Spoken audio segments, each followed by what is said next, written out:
हे प्रेम रूप श्री राम कृष्ण करुणामय पालय माम् हे प्रेम रूप श्री राम कृष्ण करुणामय पालय माम् हे दीनबन्धु श्री शारदेश मम प्राण प्रिय पाहि माम् हे दीनबन्धु श्री शारदेश मम प्राण प्रिय पाहि माम् हे प्रेम रूप श्री राम कृष्ण करुणामय पालय माम् हे प्रेम रूप श्री राम कृष्ण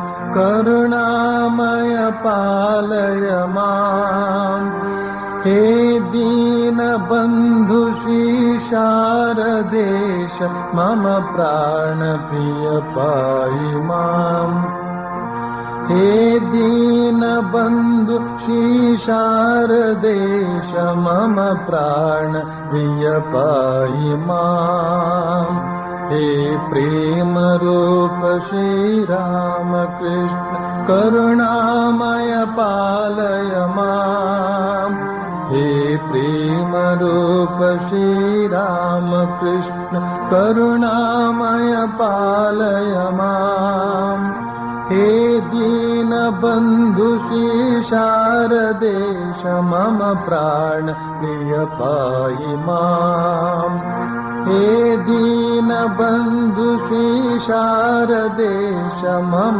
प्राण प्रिय पाहि माम् मम प्राण प्रिय पाहि माम् मम प्राण प्रिय पाहि माम्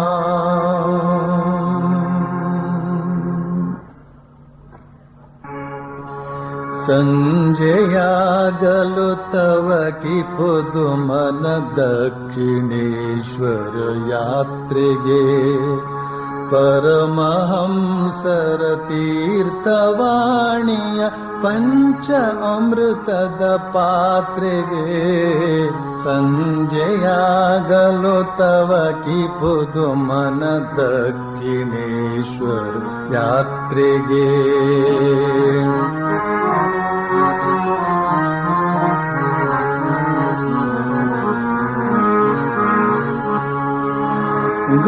ಗೋಪ್ತದಾಪ್ತರ ಬರೆಯುತ್ತೀರ್ಪ ಮಹೇಂದ್ರ ಗೋಪ್ತನ ನೋಡುವೆ ಗುಪ್ತದಾಪ್ತರ ಬರೆಯುತ್ತೀರ್ಪ ಮಹೇಂದ್ರ ಗೋಪ್ತನ ನೋಡುವೆ ಪ್ರಶ್ನ ವರ್ಷವ ಕರೆಯುತ್ತೀರ್ಪ ನರೇಂದ್ರ ವಾದವನಾಲಿಕೆ ಸಂಜೆಯಾಗಲು ತವ ಕಿಪುದು ಮನ ದಕ್ಷಿಣೇಶ್ವರ ಯಾತ್ರೆಗೆ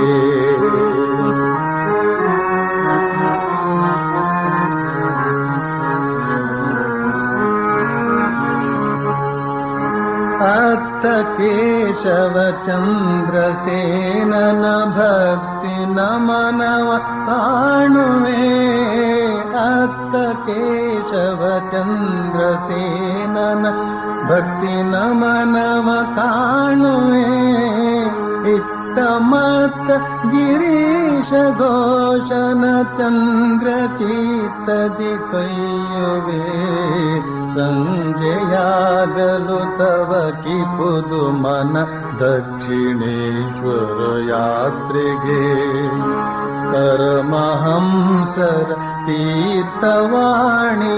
ಪಂಚ ಅಮೃತದ ಪಾತ್ರೆಗೆ ಸಂಜೆಯಾಗಲು ತವ ಕಿಪುದು ಮನ ದಕ್ಷಿಣೇಶ್ವರ ಯಾತ್ರೆಗೆ ಸಂಜೆಯಾಗಲು ತವ ಕಿಪುದು ಮನ ದಕ್ಷಿಣೇಶ್ವರ ಯಾತ್ರೆಗೆ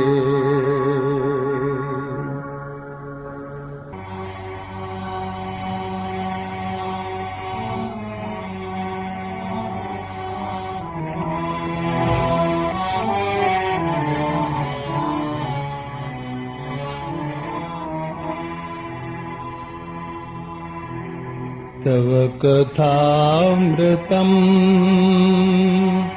तप्तजीवनम् कविभिरीडितम् कल्मषापहम् श्रवणमङ्गलम् श्रीमदाततम् कृष्णा भुवि गृह्णन्ति ते भूरिदा जना।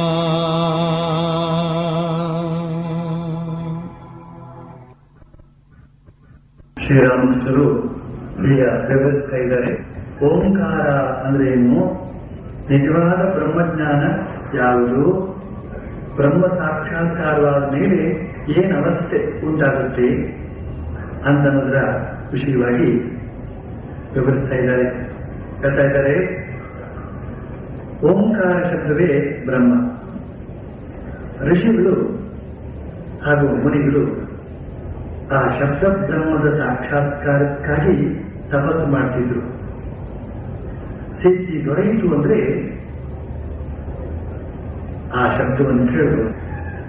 ತಾನಾಗಿಯೇ ನಾಭಿಯಿಂದ ಮೇಲಕ್ಕೆ ಆ ಶಬ್ದ ಎದ್ದು ಬರೋದನ್ನ ಅಂತ ಹೇಳಿದ್ರು. ಓಂಕಾರ ಶಬ್ದವೇ ಬ್ರಹ್ಮ. ರಾಜಯೋಗದಲ್ಲಿ ಬರೆದಿದೆ, ತಸ್ಯ ವಾಚಕ ಪ್ರಣವನ ಅಂತ. ತಸ್ಯ ಅಂದ್ರೆ ಪರಮಾತ್ಮ, ಆ ಪರಬ್ರಹ್ಮದ ವಾಚಕ ಅಂದ್ರೆ ಹೆಸರು. ಆ ಪರಬ್ರಹ್ಮದ ಹೆಸರೇ ಓಂಕಾರ ಅಂತ. ಬೇರೆ ಯಾವ ಹೆಸರು ಕೂಡ ಸಮರ್ಪಕವಾಗಿ ಆ ಪರಬ್ರಹ್ಮದ ಸ್ಥಿತಿಯನ್ನ ತಿಳಿಸೋದಿಲ್ಲ. ಓಂಕಾರ ಅತ್ಯಂತ ಸಮರ್ಪಕವಾಗಿ, ಸಂಪೂರ್ಣವಾಗಿ, ಸಮಗ್ರವಾಗಿ ತಿಳಿಸುತ್ತೆ. ಅ ಓ ಮ ಅಂತನ್ನುವ 3 ಅಕ್ಷರಗಳಿಂದ ಕೂಡಿದಂತಹದ್ದು ಇದು ಓಂಕಾರ. ನಾಭಿಯಿಂದ ಪ್ರಾರಂಭವಾಗುತ್ತೆ, ಅನಾಹತದಲ್ಲಿ ಅದು ಬೆಳೆಯುತ್ತೆ, ಸಹಸ್ರಾರದಲ್ಲಿ ಅದು ಲೀನವಾಗುತ್ತೆ.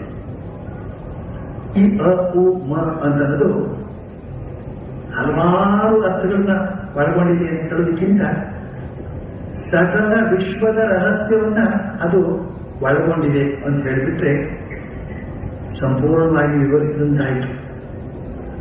ಅದರ ಅರ್ಥವಾಗಿದೆ ಅಂತನ್ನೋದು ಬೇರೆ ವಿಚಾರ. ವಿವರಿಸೋದಂತೂ ಸಂಪೂರ್ಣವಾಯಿತು. ಅರ್ಥವಾಗೋದಕ್ಕೆ 1 ಗಂಟೆ ಅಲ್ಲ, 1 ದಿನವಿಡೀ ವಿವರಿಸಿದ್ರು ಕೂಡ ಅರ್ಥವಾದಂತೆ ಇರುತ್ತೇ ವಿನಃ ಅರ್ಥವಾಗುವುದಿಲ್ಲ. ಅದು ಅರ್ಥವಾಗೋದು ಅನುಭವದಿಂದ ಹೊರತು ಕೇವಲ ಕೇಳುವಿಕೆಯಿಂದ ಅಲ್ಲ. ಆದರೆ ಇಲ್ಲಿ ಶ್ರೀರಾಮಕೃಷ್ಣರು ತಮ್ಮ ಅನುಭವದಿಂದ ಹೇಳ್ತಾ ಇದ್ದಾರೆ, ಓಂಕಾರ ಶಬ್ದವೇ ಬ್ರಹ್ಮ. ಬ್ರಹ್ಮ ಅಂದ್ರೆ ಪರಬ್ರಹ್ಮ. ಋಷಿಗಳು ಮುನಿಗಳು ಆ ಶಬ್ದ ಬ್ರಹ್ಮದ ಸಾಕ್ಷಾತ್ಕಾರಕ್ಕಾಗಿ ತಪಸ್ಸು ಮಾಡ್ತಿದ್ರು ಅಂತ ಒಂದು ಮಾತು ಹೇಳಿದ್ರು. ಓಂಕಾರ ಅಂತ ಅನ್ನೋದು ಪರಬ್ರಹ್ಮ ಅಂತ ಹೇಳಿದ ಮೇಲೆ ಓಂ ಅಂತ ಹೇಳ್ತದಂತ ಅದನ್ನು ಉಚ್ಚರಿಸೋದಕ್ಕೆ ನಮಗೆ ಬರುತ್ತೇವೆ ಅಂತಂದ್ಮೇಲೆ ನಾವು ಉಚ್ಚರಿಸಿದ ತಕ್ಷಣ ಆ ಪರಬ್ರಹ್ಮ ಇಲ್ಲಿ ಪ್ರತ್ಯಕ್ಷವಾಗಬೇಕಾಗಿತ್ತಲ್ಲ. ನಿಮ್ಮಲ್ಲಿ ಯಾರ್ದಾರ ಒಬ್ಬರ ಹೆಸರನ್ನು ಹೇಳಿದ ತಕ್ಷಣ ನಿಮಗೆ ಈ ವೇದಿಕೆ ಮೇಲೆ ಓಡ್ ಬರೋದಿಲ್ವಾ? ಹಾಗೆಯೇ ಆ ಪರಬ್ರಹ್ಮದ ಹೆಸರನ್ನು ಹೇಳಿದ ತಕ್ಷಣ ಅವನಲ್ಲಿ ಪ್ರತ್ಯಕ್ಷವಾಗಬೇಕಾಗ್ತದೆ. ಧರ್ಮ ಆದ್ರೆ ಅವನ ಧರ್ಮ ಗಿರ್ಮ ಕೇಳೋದಿಲ್ಲ. ಕೇಳಿದ ಕರೆಗೆ ಹೋಗ್ಬರ್ತಕ್ಕಂಥವನ್ನಲ್ಲ. ಯಾಕಂದ್ರೆ ಸುಮ್ಮನೆ ಕರೆದು ಬಿಡ್ಬೋದು, ಆ ಮಡಿವಾಳ ಕರೆದ ಹಾಗೆ. ಓ ಮೊಸಳೆ ಬಂದಿದೆ ಓಡ್ ಬನ್ನಿ, ಓ ಮೊಸಳೆ ಬಂದಿದೆ ಓಡ್ ಬನ್ನಿ ಅಂತ ಹೇಳಿ ಮೊದಲು ಕರೆದ ತಕ್ಷಣ ಸುತ್ತಮುತ್ತ ಇರ್ತಕ್ಕಂಥ ಜನ ಅಸತ್ಯ ಅಂತ ತಿಳಿದು ಓಡ್ ಬಂದ್ರು. ತಮ್ಮ ಹಾರೆ ಗುದ್ಲಿ ಪಿಕಾಸು ಇತ್ಯಾದಿ ಎಲ್ಲ ತಗೊಂಡು ಬಂದು ಆ ಮೊಸಳನ್ನ ಸಿಗ್ದು ಸಾಯಿಸ್ಬಿಟ್ಟು ಇವನನ್ನು ಬದುಕಿಸೋಣ ಅಂತ ಬಂದು ನೋಡಿದ್ರೆ ಮೊಸಳೆನೂ ಇಲ್ಲ, ಎಂಥದ್ದು ಇಲ್ಲನೂ ನಗ್ತಾ ಇದ್ದಾನೆ. ಏನೇ ಈ ತರ ಮಾಡ್ಬಿಟ್ಟೆ, ನಮಗೆಲ್ಲ ಕೆಲಸ ಕಾರ್ಯ ಇತ್ತು ಹೊಲದಲ್ಲಿ, ನೀನು ಈ ತರ ಮಾಡ್ಬಿಟ್ಟೆ. ಅಯ್ಯೋ ಸುಮ್ಮನೆ ಬಟ್ಟೆ ಒಗೆದು ಬೇಸರ ಆಗ್ಬಿಟ್ಟಿತ್ತು, ಅದಕ್ಕೋಸ್ಕರ ಒಂದು ಉಪಾಯ ಹೋಗುತ್ತೆ. ನೀವೆಲ್ಲ ಬಂದ್ರೆ, ನೀವೆಲ್ಲ ನಿಂತ್ರೆ ನಿಮ್ಮನ್ನು ನೋಡಿ ನನ್ಗೆ ಬಹಳ ಸಂತೋಷವಾಗುತ್ತೆ, ಅದಕ್ಕೋಸ್ಕರ ನಾನು ಈ ತರ ಮಾಡಿದೆ ಅಷ್ಟೇ. ಮೂರ್ಖ, ನಮ್ಮ ಕೆಲಸ ಎಲ್ಲ ಹಾಳು ಮಾಡಲಿಲ್ಲ, ನಿನ್ನ ಮಾತು ನಂಬಾರ್ದು, ನೀನು ಸುಳ್ಳುಗಾರ ಅಂತೆಲ್ಲ ಹೊರಟೋರು. ಇನ್ನೊಂದು ಯಾವತ್ತೋ ಒಂದು ದಿವಸ ಆ ಮೊಸಳೆ ಬಂತು ಅಂತ ಹೇಳಿ ಮಾತನ ಆ ಎಲ್ಲೋ ಓದಿ ಮೊಸಳೆ ಕೇಳಿಸ್ಕೊಂಡು ಕಾಣುತ್ತೆ. ಅವ್ರು ಬಂದೇ ಬಿಟ್ಟು, ನಿಜವಾಗಿಯೂ ಕೂಡ ಬಂದೇ ಬಿಟ್ಟು. ಆಗ ಅವನು ಮೊಸಳೆ ಬಂತು ಗಟ್ಟಿಯಾಗಿ ಕೂಗ್ತಾನವನು, ಯಾವಾಗಲೂ ಬರಲೇ ಇಲ್ಲ. ಅಯ್ಯೋ ಅವನು ಸುಳ್ಳುಗಾರ ಅವನು ಅಂತ ಅವ್ರ ಕೆಲಸ ಅವರು ಮುಂದಸ್ಕೊಂಡು ಹೊರಟೋದಂತೆ. ಈ ತರಹ ನಾವು ಬ್ರಹ್ಮವನ್ನ ಕರೆಯೋದು ಸುಮ್ಮನೆ ತಮಾಷೆಗೋಸ್ಕರ ಕರಿತಾ ಇರ್ತೀವಿ ದೇವರನ್ನ. ದೇವರು ಆ ಥರ ಎಲ್ಲ ಬರುವುದಿಲ್ಲ. ಸುಮ್ಮನೆ ನಮ್ಮ ತಮಾಷೆಗೋಸ್ಕರ, ತಮಾಷೆನೂ ಒಂದು ತಮಾಷೆಗೆ ಸಮಾಧಾನ ಕೊಡೋದಕ್ಕೋಸ್ಕರ ಬರ್ತಕ್ಕಂಥವನ್ನ ಉದ್ದೇಶ ಇದ್ರೆ ಮಾತ್ರ ಅವಶ್ಯವಾಗಿ ಬರ್ತಾನೆ ಅಂತ ಅನ್ನೋದನ್ನು ನಾವು ಪುರಾಣದ ಕಥೆಗಳಲ್ಲಿ ಬೇಕಾದಷ್ಟು ನೋಡ್ತಾ ಇದ್ದೇವೆ. ಇಲ್ಲಿ ಋಷಿಮುನಿಗಳು ಆ ಶಬ್ದ ಬ್ರಹ್ಮದ ಸಾಕ್ಷಾತ್ಕಾರಕ್ಕಾಗಿ ತಪಸ್ಸು ಮಾಡ್ತಿದ್ರು ಅಂತಂದ್ರೆ ಉದ್ದೇಶ ಪಟ್ಟು ಅದಕ್ಕಾಗಿ ಕುಳಿತುಕೊಳ್ತಾ ಇದ್ರು ಅಂತ ತಾತ್ಪರ್ಯ. ಬೇಕೇ ಬೇಕು ಅಂತ ಹೇಳ್ತಕ್ಕಂಥ ಅದನ್ನ ತೋರಿಸ್ತದೆ ಯಾವುದು ಅವರ ಉದ್ದೇಶ ಪಟ್ಟು ಕೂತಾಗ. ಎಷ್ಟೋ ಜನರಿಗೆ ಮಂತ್ರ ದೀಕ್ಷೆ ಆಗಿರುತ್ತೆ, ಜಪ ಮಾಡ್ತಾ ಇದ್ದೀರಾ, ಅಯ್ಯೋ ಸ್ವಾಮೀಜಿ ಹೋಗ್ತಾ ಬರ್ತಾ ಜಪ ಮಾಡ್ತಾ ಇದ್ವಿ, ಹೋಗ್ತಾ ಬರ್ತಾ ಜಪ ಮಾಡ್ತಾ ಇದ್ರು ಅಂತೇಳಿ ಕೂತ್ ಮಾತ್ರ ಖಂಡಿತ ಮಾಡೋದಿಲ್ಲ. ಯಾಕಂದ್ರೆ ಸಮಯ ನಷ್ಟ ಆಗುತ್ತೆ ಅಂತ. ಅದ್ರ ಬಗ್ಗೆ ಬೇರೆ ಏನಾದ್ರು ಕೆಲಸ ಕಾರ್ಯ ಮಾಡ್ಕೋತಾ ಜಪಾನು ಮಾಡಿದಾಗಾಯ್ತು. ಅಲ್ಲಿ ಉದ್ದೇಶ ಇಲ್ಲ, ಸಾಕ್ಷಾತ್ಕಾರ ಆಗಬೇಕು ಅಂತ ಹೇಳ್ತಕ್ಕಂಥ ಉದ್ದೇಶ ಇಲ್ಲ. ಅದಕ್ಕಾಗಿ ಕುಳಿತಾಗ ಮಾತ್ರವೇ ಉದ್ದೇಶ. ಉಪನ್ಯಾಸಕ್ಕೆ ಬರಬೇಕು ಅಂತ ಹೇಳ್ತಕ್ಕಂಥ ಉದ್ದೇಶ ಇರ್ತಕ್ಕಂಥವರ ಹಂಬಲ ನೋಡಿ. ಅಯ್ಯೋ ಕೇಳಿದ್ರಾಯ್ತು, ರೆಕಾರ್ಡ್ ಮಾಡ್ಕೊಂಡು ಬಂದ್ರು ಮನೇನೊಂದ್ಸರು ಕೇಳಬೇಕು ಅಂತ ಹೇಳುವವರ ಸಮಾಚಾರ ನೋಡಿ.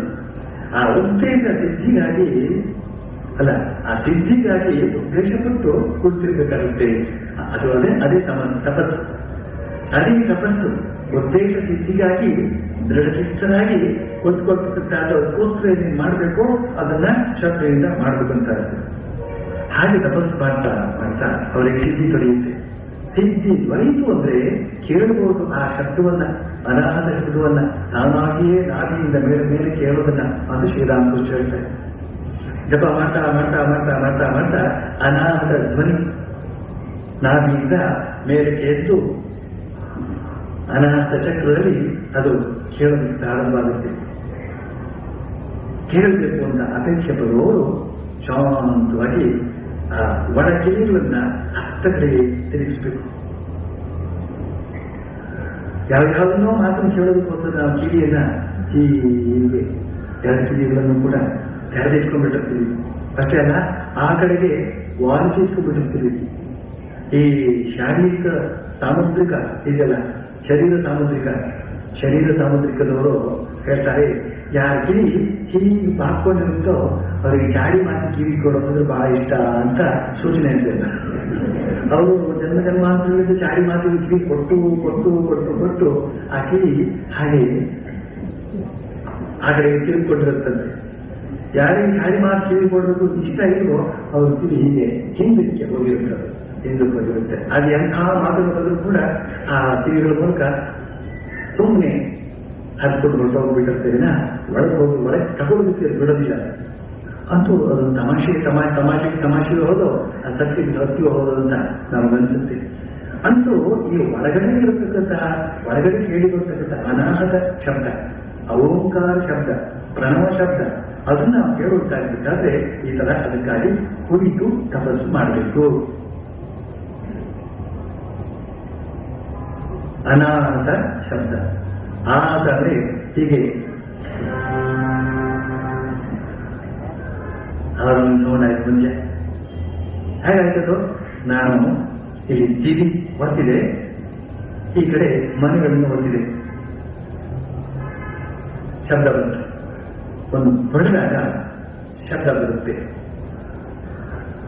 ಬರುತ್ತೆ, ಬಡಿಯೋದು ಮುಗಿದ ಮೇಲೆ ನಿಂತು ಹೋಗುತ್ತೆ. ಇದು ಆಹತ ಶಬ್ದ. ಆಹತ ಅಂದ್ರೆ ಬಡಿದಾಗ ಉಂಟಾಗುವ ಶಬ್ದ. ಆಹತ ಅಂದ್ರೆ ಬಡಿದಂತ ಸಂದರ್ಭ. ಅನಾಹತ ಅಂತಂದ್ರೆ ಬಡಿಯದೆಯೇ ಮೇಲಿದೆಯೇ ತನ್ನಷ್ಟಕ್ಕೆ ಉಂಟಾಗತಕ್ಕಂತಹ ಶಬ್ದ. ಈ ಓಂಕಾರ ಅಂತ ಹೇಳ್ತಕ್ಕಂಥದ್ದು ಅಷ್ಟಕ್ಕೆ ಅದು ಈ ಪ್ರಕೃತಿಯಲ್ಲಿ ಇದೆ. ಈ ಪ್ರಕೃತಿಯಲ್ಲಿ ತಾನೇ ತಾನಾಗಿ ಆ ಓಂಕಾರ ಇದೆ. ಅದೇ ಓಂಕಾರ ಪ್ರತಿಯೊಬ್ಬ ಜೀವಿಯ ಆ ಮೂಲಾಧಾರದಲ್ಲಿ ಇದೆ. ಅಲ್ಲಿಂದ ಎದ್ದು ಬರಬೇಕಾದ್ರೆ ಎಬ್ಬಿಸ್ಬೇಕು ನಾವು. ಅದೇ ತಪಸ್ಸು. ಆ ಒಂದು ಪ್ರಯತ್ನ ಬೇಕಂತೆ. ಯಾರು ಬೇಕಾದ್ರೂ ಆ ಪ್ರಯತ್ನವನ್ನು ಮಾಡ್ಬೋದು. ಆದರೆ ಮಾಡಬಹುದು ಶಕ್ತಿ ಇದೆಯೋ ಇರುವಂತ ಅನ್ನೋದನ್ನ ಅವರೇ ನೋಡ್ಕೊಳ್ಬೇಕು. ಶ್ರೀರಾಮಕೃಷ್ಣ ಮುಂದುವರಿಸ್ತಾ ಹೇಳ್ತಾರೆ, ಕೆಲವು ಮಂದಿ ಋಷಿಗಳು ಹೇಳ್ತಾರೆ, ಕೆಲವು ಮಂದಿ ಋಷಿಗಳು ಕೇಳ್ತಾರೆ, ಕೇವಲ ಈ ಶಬ್ದವನ್ನು ಕೇಳೋದ್ರಿಂದಲೇ ಏನ್ ದೊರೆಯುತ್ತೆ? ದೂರದಿಂದಲೇ ಸಮುದ್ರದ ಕಲ್ಲುಗಳ ಶಬ್ದವನ್ನು ಕೇಳಬಹುದು. ಅದನ್ನು ಹಿಡಿದು ಮುಂದುವರೆದರೆ ಸಮುದ್ರವನ್ನು ಮುಟ್ಟಬಹುದು. ಎಲ್ಲಿಯವರೆಗೆ ಕಲ್ಲುಗಳ ಅನ್ನೋದಕ್ಕೆ ಇರುತ್ತೆಯೋ ಅಲ್ಲಿಯವರೆಗೆ ಸಮುದ್ರ ಅಂತ ಅನ್ನೋದು ಇರಲೇಬೇಕು. ಹಾಗೇನೆ ಅನಾಥ ಧ್ವನಿಯನ್ನ ಹಿಡಿದು ಮುಂದುವರೆದರೆ ಅದರ ಪ್ರತಿಪಾದ್ಯ ಬ್ರಹ್ಮನನ್ನ ಮುಟ್ಟಬಹುದು. ಅದಕ್ಕೆ ಪರಮಪದ ಅಂತ ಹೆಸರು. ಆದರೆ ಅಹಂ ಅನ್ನೋದು ಇತ್ತು ಅಂದ್ರೆ ಈ ವಿಧದ ಸಾಕ್ಷಾತ್ಕಾರ ಸಾಧ್ಯವಿಲ್ಲ. ಯಾವ ಅವಸ್ಥೆಯಲ್ಲಿ ನಾನು ನೀನು ಏಕ ಅನೇಕ ಯಾವುದು ಇರದೋ ಆ ಅವಸ್ಥೆಯಲ್ಲಿ ಬ್ರಹ್ಮದರ್ಶನ ದೊರೆಯುತ್ತೆ. ಕೆಲವು ಮಂದಿ ಋಷಿಗಳು ಹೇಳ್ತಾ ಇರುತ್ತೆ, ಕೇವಲ ಈ ಶಬ್ದವನ್ನು ಕೇಳುವುದೇ ಏನು ದೊರೆಯುತ್ತೆ ಅಂತ. ಕೆಲವು ಕಾಲ ದೊರೆಯುತ್ತೆ, ಆನಂದ ದೊರೆಯುತ್ತೆ. ಅನಾಥ ಧ್ವನಿ ಕೇಳೋದು ಶುರುವಾದಾಗ ಒಂದು ಬಗೆಯ ಆನಂದ ಉಂಟಾಗುತ್ತೆ. ಆ ಅನಾಥ ಧ್ವನಿ ಕೇಳದೆ ಇದ್ರೂ ಕೂಡ ಅಷ್ಟರ ಮಟ್ಟಿನ ಸಾಧನೆ ಮಾಡಿದ್ರಿಂದ ನಮ್ಮ ಶರೀರೇಂದ್ರಿಯ ಮನಸ್ಸು ಬಹಳ ಬಹಳ ಸಮಸ್ಥಿತಿಗೆ ಬಂದಿರೋದ್ರಿಂದ ಆನಂದ ಉಂಟಾಗುತ್ತೆ. ಅದಕ್ಕೆ ಶಮ ಸುಖ ಅಂತ ಹೆಸರು. ಆ ಆನಂದಕ್ಕಿಂತಲೂ ಹೆಚ್ಚಿನ ಆನಂದ ಈ ಓಂಕಾರ ಕೇಳುವುದಕ್ಕೆ ತೊಡಗಿದಾಗ. ಆದರೆ ಎಷ್ಟೋ ಜನರಿಗೆ ಕಿವಿನಲ್ಲಿ ಏನೋ ಒಂದು ಬಗೆಯ ನರದೌರ್ಬಲ್ಯ ಇರುತ್ತೆ. ಅಂಥವ್ರೇನಾದ್ರೂ ಧ್ಯಾನ ಕುರಿತಾಗ ಬಹಳ ಬೇಗ ಅವರಿಗೆ ಏನೋ ಒಂದು ಶಬ್ದ ಕೇಳೋದು ಪ್ರಾರಂಭವಾಗುತ್ತೆ. ಅವರು ಸ್ವಾಮೀಜಿ ನನಗೆ ಅನಾಹತ ಧ್ವನಿ ಕೇಳೋದಕ್ಕೆ ಶುರುವಾಗಿದೆ ಅಂತ ಹೇಳಿದಾಗ ನಾವು ಖಂಡಿತವಾಗಿ ತಿಳ್ಕೊಂಡು ಏನೋ ಒಂದು ಅನಾಹುತ ಆಗಿದೆ. ಅದರಿಂದ ನರದೌರ್ಬಲ್ಯದಿಂದ ಆ ಬಗೆಯ ಧ್ವನಿ ಕೇಳ್ತಾ ಇದೆಯೋ, ಮಧುರವಾದ ಆ ಝಂಕಾರ ಅಲ್ಲಿಂದ ಕೇಳ್ತಾ ಇದೆಯೋ ಅಂತ ಅನ್ನೋದನ್ನ ಸ್ವಲ್ಪ ವಿವೇಚಿಸಿ ಅವರವರೇ ಕೇಳಿಕೊಳ್ಬೇಕಾಗುತ್ತೆ. ಕೇವಲ ಈ ಶಬ್ದವನ್ನು ಕೇಳೋದ್ರಿಂದ ಏನ್ ದೊರೆಯುತ್ತೆ, ಏನ್ ಪ್ರಯೋಜನ ಅಂತ ಹೇಳಿದ್ರಲ್ಲ, ಅದನ್ನ ನಾವು ಇಲ್ಲಿ ಅರ್ಥ ಮಾಡ್ಕೊಳ್ಬೇಕು. ಕೇವಲ ಅಷ್ಟರಲ್ಲಿ ಪ್ರಯೋಜನ ಇಲ್ಲ, ಮುಂದುವರಿಯಿರಿ ಅಂತ. ಅದರಿಂದಾಗಿ ಆನಂದ ಪಡೆಯುವಷ್ಟೊಂದು ಪಡಿ, ಅಯ್ಯೋ ಬರೀ ಇದನ್ನೇ ದಿನ ಬೆಳಗಾದ್ರೆ ಕೇಳ್ತಾ ಇರ್ಬೇಕಲ್ಲ ಅಂತ ಅನಿಸಿದ್ರೆ ಮುಂದುವರಿ. ಹೇಗೆ ಮುಂದುವರಿಯೋದು? ಅದನ್ನೇ ಕೇಳ್ತಾ ಕೇಳ್ತಾ ಕೇಳ್ತಾ ಮುಂದುವರಿಬೇಕು. ಶ್ರೀರಾಮಕೃಷ್ಣ ಎಷ್ಟು ಚಂದ ಮಾಡಿ ಹೇಳ್ಕೊಟ್ಟಿದ್ದಾರೆ. ದೂರದಿಂದ ಸಮುದ್ರದ ಕಲ್ಲೋಲದ ಶಬ್ದವನ್ನು ಕೇಳಬಹುದು. ಆದ್ರೆ ಅದನ್ನೇ ಹಿಡಿದು ಮುಂದುವರೆದ್ರೆ ಸಮುದ್ರವನ್ನು ಮುಟ್ಟಬಹುದು. ದೂರದಿಂದ ಸಮುದ್ರ ಬೋರ್ಗರಿತಾ ಇದ್ರೆ ಓ ಅಂತ ಕೇಳ್ತಾ ಇರ್ತದ, ಚೆನ್ನಾಗಿರುತ್ತೆ ನಿಜ. ಆದ್ರೆ ಸಮುದ್ರ ದರ್ಶನ ಆಯಿತು. ಆ ಸಮುದ್ರ ದರ್ಶನ ಆಗ್ಬೇಕಾದ್ರೆ ಆ ಧ್ವನಿ ಹತ್ತರಿಂದ ಬರುತ್ತೋ ಹತ್ತ ಕಡೆಗೆ ಸಾಗ್ತಾ ಇರಬೇಕು, ಮರುಮಾತಿಲ್ಲದೆ ಸಾಗ್ತಾ ಇರಬೇಕು. ಸಮುದ್ರದ ದರ್ಶನ ಯಾವಾಗ ಆಯ್ತು ಮಾತು ನಿಂತು ಹೋಗುತ್ತೆ, ಮೌನ ಆವರಿಸುತ್ತೆ, ಹೃದಯ ತುಂಬಿ ಬರುತ್ತೆ. ಅನಂತವಾದ ಸಾಗರ ಕಣ್ಮುಂದೆ ಇದ್ದಾಗ, ಬೇರೆ ಇತರ ಏನು ಕಣ್ಣಿಗೆ ಕಾಣಿದಾಗ ಆ ದಿವ್ಯ ದರ್ಶನದಿಂದ ಹೃದಯ ತುಂಬಿ ಬಂದಿರೋದ್ರಿಂದ ಶಾಂತವಾಗ್ತದೆ. ಮನುಷ್ಯ ಮೌನಿಯಾಗಿರ್ತಾನೆ. ಆದರೆ ಈ ಸಮುದ್ರ ದರ್ಶನದ ಮುಂದೆ ಅಲ್ಲಲ್ಲ, ಆತ್ಮದರ್ಶನದ ಮುಂದೆ ಸಮುದ್ರ ದರ್ಶನ ಏನೂ ಅಲ್ಲ. ಈ ಕೇವಲ ಉದಾಹರಣೆಗಾಗಿ ಮಾತ್ರ ಇದನ್ನು ಹೇಳಲಾಗಿದೆ. ಆ ಸಮುದ್ರದ ಭೋರ್ಗರತದ ನಾದವನ್ನು ಕೇಳ್ತಾ ಮುಂದುವರೆದರೆ ಹೇಗೆ ಸಮುದ್ರವನ್ನು ನೋಡಬಹುದು, ಹಾಗೆ ಈ ಅನಾಥ ಧ್ವನಿಯನ್ನು ಕೇಳ್ತಾ ಹೋಯಿತು ಅಂತಂದ್ರೆ ಆ ಪರಬ್ರಹ್ಮನ ದರ್ಶನವಾಗುತ್ತೆ ಅಂತ ಹೇಳಿದ ಸೂಚನೆ ಸಿಗ್ತಾ ಇದೆ ಇಲ್ಲಿ ನಮಗೆ. ಆದ್ರಿಂದ ಆ ಅನಾಥ ಧ್ವನಿ ಕೇಳೋದಕ್ಕೆ ಶುರುವಾದಾಗ ಇನ್ನಷ್ಟು ಸುಮ್ಮನೆ ಕುಳಿತುಬಿಡ್ಬೇಕು. ಆ ಅನಾಥ ಧ್ವನಿಯನ್ನೇ ಇಟ್ಕೊಂಡು ಈ ಮನಸ್ಸನ್ನ ಮುಂದಕ್ಕೆ ಒಯ್ಯಬೇಕು. ಆಗ ಆ ಅನಂತದ ದರ್ಶನವಾಗುತ್ತೆ, ಸಮಾಧಿ ಸ್ಥಿತಿ ಉಂಟಾಗುತ್ತೆ, ನಮ್ಮ ಗಲಾಟೆ ಎಲ್ಲ ನಿಂತೋಗ್ಬಿಡುತ್ತೆ. ಏನು, ಯಾಕೆ, ಹೇಗೆ ಅಂತ ಹೇಳೋದರ ಪ್ರಶ್ನೆ ಎಲ್ಲ ನಿಂತೋಗ್ಬಿಡುತ್ತೆ. ಅಷ್ಟೇ ಅಲ್ಲ, ಅದಕ್ಕೆ ಪರಮ ಪದ ಅಂತ ಹೆಸರು. ಆದ್ರೆ ಅಹಂ ಅಂತನ್ನೋದು ಇತ್ತು ಅಂತಂದ್ರೆ ಈ ವಿಧದ ಸಾಕ್ಷಾತ್ಕಾರ ಸಾಧ್ಯವಿಲ್ಲ. ಅಹಂಕಾರ ಅಂತೂ ಬಹಳ ಕ್ಷುದ್ರ ವಸ್ತು. ಶ್ರೀರಾಮಕೃಷ್ಣ ಉದಾಹರಣೆ ಕೊಟ್ಟಿದ್ದಾರೆ. ಅಂತಹ ದೊಡ್ಡ ಸೂರ್ಯ, ಅದನ್ನ ಒಂದು ತುಣುಕು ಮೋಡ ಮರೆಮಾಚಿ ಬಿಡುತ್ತೆ. ನಮ್ಮ ಕಣ್ಣಿಗೆ ಆ ಸೂರ್ಯ ಈ ಭೂಮಿಗಿಂತ ಎಷ್ಟೋ ಪಾಲು ಬೃಹತ್ ಗಾತ್ರದ ಆ ಸೂರ್ಯ ನಮ್ಮ ಕಣ್ಣಿಗೆ ಬೀಳದಂತೆ ಮಾಡುತ್ತೆ. ಯಾವುದು? ಈ ತುಣುಕು ಮೋಡ. ಹಾಗೇನೆ ಈ ತುಣುಕು ಅಹಂಕಾರ ಅಲ್ಲೇ ನಮ್ಮ ಒಳಗಡೆ ಇರತಕ್ಕಂಥ ಅನಂತನ ಅನುಭವದಿಂದ ವಂಚಿತವನ್ನಾಗಿ ಮಾಡಿಬಿಡ್ತು, ನಮ್ಮನ್ನ ವಂಚಿತನಾಗಿ ಮಾಡಿಬಿಡುತ್ತೆ. ಆದ್ರಿಂದ ಅಹಂಕಾರ ಇರಬಾರ್ದು ಅಂತ. ಆದ್ರೆ ಈ ಅಹಂಕಾರವನ್ನು ಒಂದೇ ಸತ್ಯ ಹೋಗಲಾಡಿಸ್ಕೊಳ್ಳೋಕೆ ಸಾಧ್ಯವಿಲ್ಲ. ಅದನ್ನ ಬಗೆ ಬಗೆಯಾಗಿ ಹೇಳ್ಕೊಟ್ಟಿದ್ದಾರೆ ಶ್ರೀರಾಮಕೃಷ್ಣ.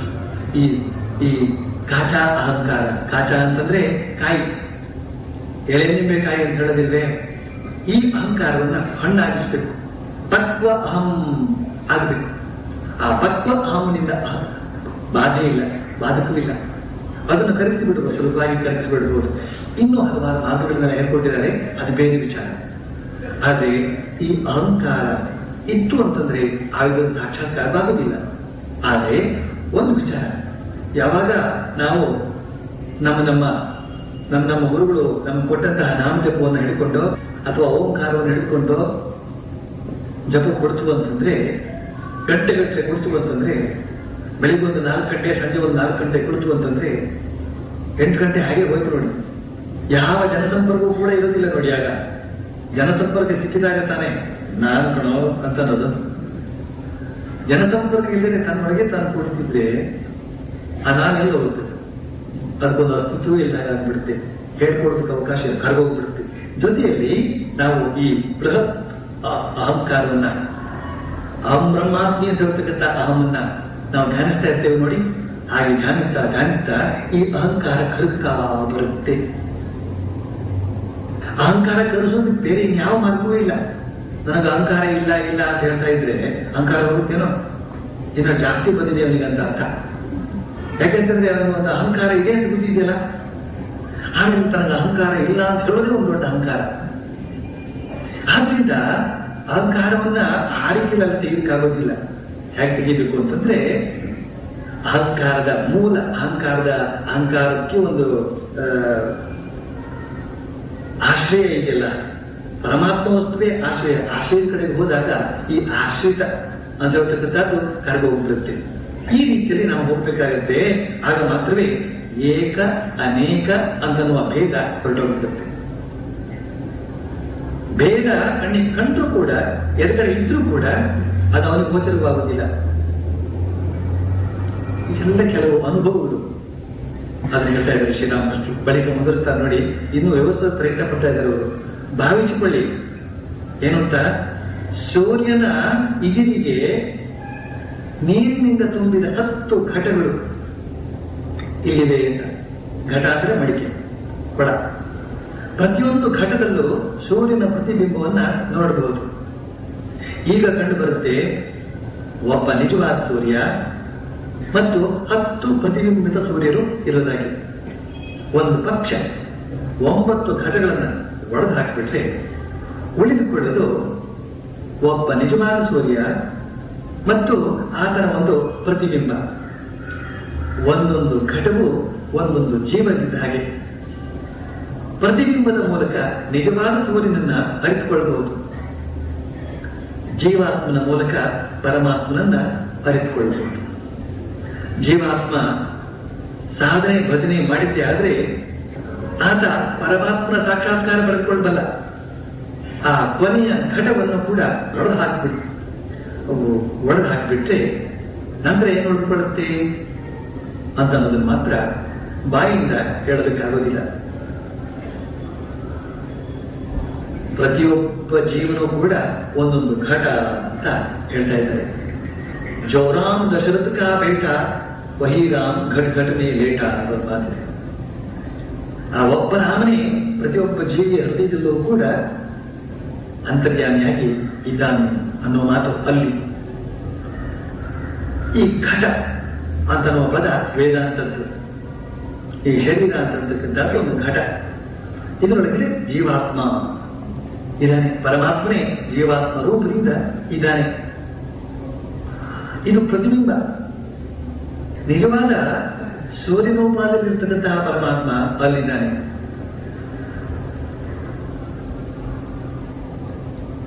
ಈ ಜೀವರನ್ನು ನೋಡ್ತಾ ನೋಡ್ತಾ, ಜೀವರಲ್ಲಿರ್ತಕ್ಕಂತಹ ಚಟುವಟಿಕೆಗಳನ್ನು ನೋಡ್ತಾ ನೋಡ್ತಾ ನೋಡ್ತಾ, ಅವರ ಕಣ್ಣುಗಳಲ್ಲಿರ್ತಕ್ಕಂತಹ ಪ್ರಭೆಯನ್ನು ನೋಡ್ತಾ ನೋಡ್ತಾ ನೋಡ್ತಾ, ಆ ಹಿನ್ನೆಲೆಯಲ್ಲಿರ್ತಕ್ಕಂತಹ ಪರಮಾತ್ಮನನ್ನ ನಾವು ಭಾವಿಸಬಹುದು ಅಂತ ಒಂದು ಮಾತು ಹೇಳ್ತಾ ಇದ್ದಾರೆ. ಪ್ರತಿಯೊಬ್ಬ ಜೀವನಲ್ಲೂ ಕೂಡ ಅದೇ ಪರಮಾತ್ಮನೇ ಪ್ರತಿಬಿಂಬಿತನಾಗಿದ್ದಾನೆ.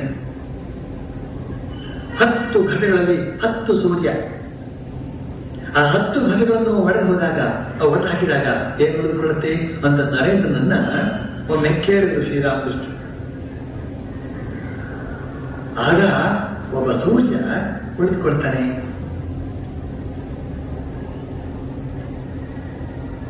ಅಂತ ಅವನು ಹೇಳೋದಕ್ಕೆ ಪ್ರಯತ್ನ ಪಟ್ಟಾಗ ಶ್ರೀರಾಮಕೃಷ್ಣ ಹೇಳ್ತಾರೆ, ಅವನಿದ್ದಾನೆ ಅಂತ ಹೇಳೋದಕ್ಕೆ ಯಾರಿದ್ದಾರೆ? ಅವನಿದ್ದಾನೆ ಅಂತ ಹೇಳಿದ್ದನ್ನು ಕೇಳೋದಕ್ಕೆ ಯಾರಿದ್ದಾರೆ? ವರ್ಣಿಸೋದಕ್ಕೆ ಆಗೋದಿಲ್ಲ ಅದನ್ನ ಅಂತ ತಿದ್ದುಪಡಿ ಮಾಡ್ತಾರೆ. ಆದ್ರೆ ನರೇಂದ್ರನಿಗೆ ಹೇಳೋದಕ್ಕೆ ಬರಲಿಲ್ಲ ಅಂತ ಕಾಣುತ್ತೆ.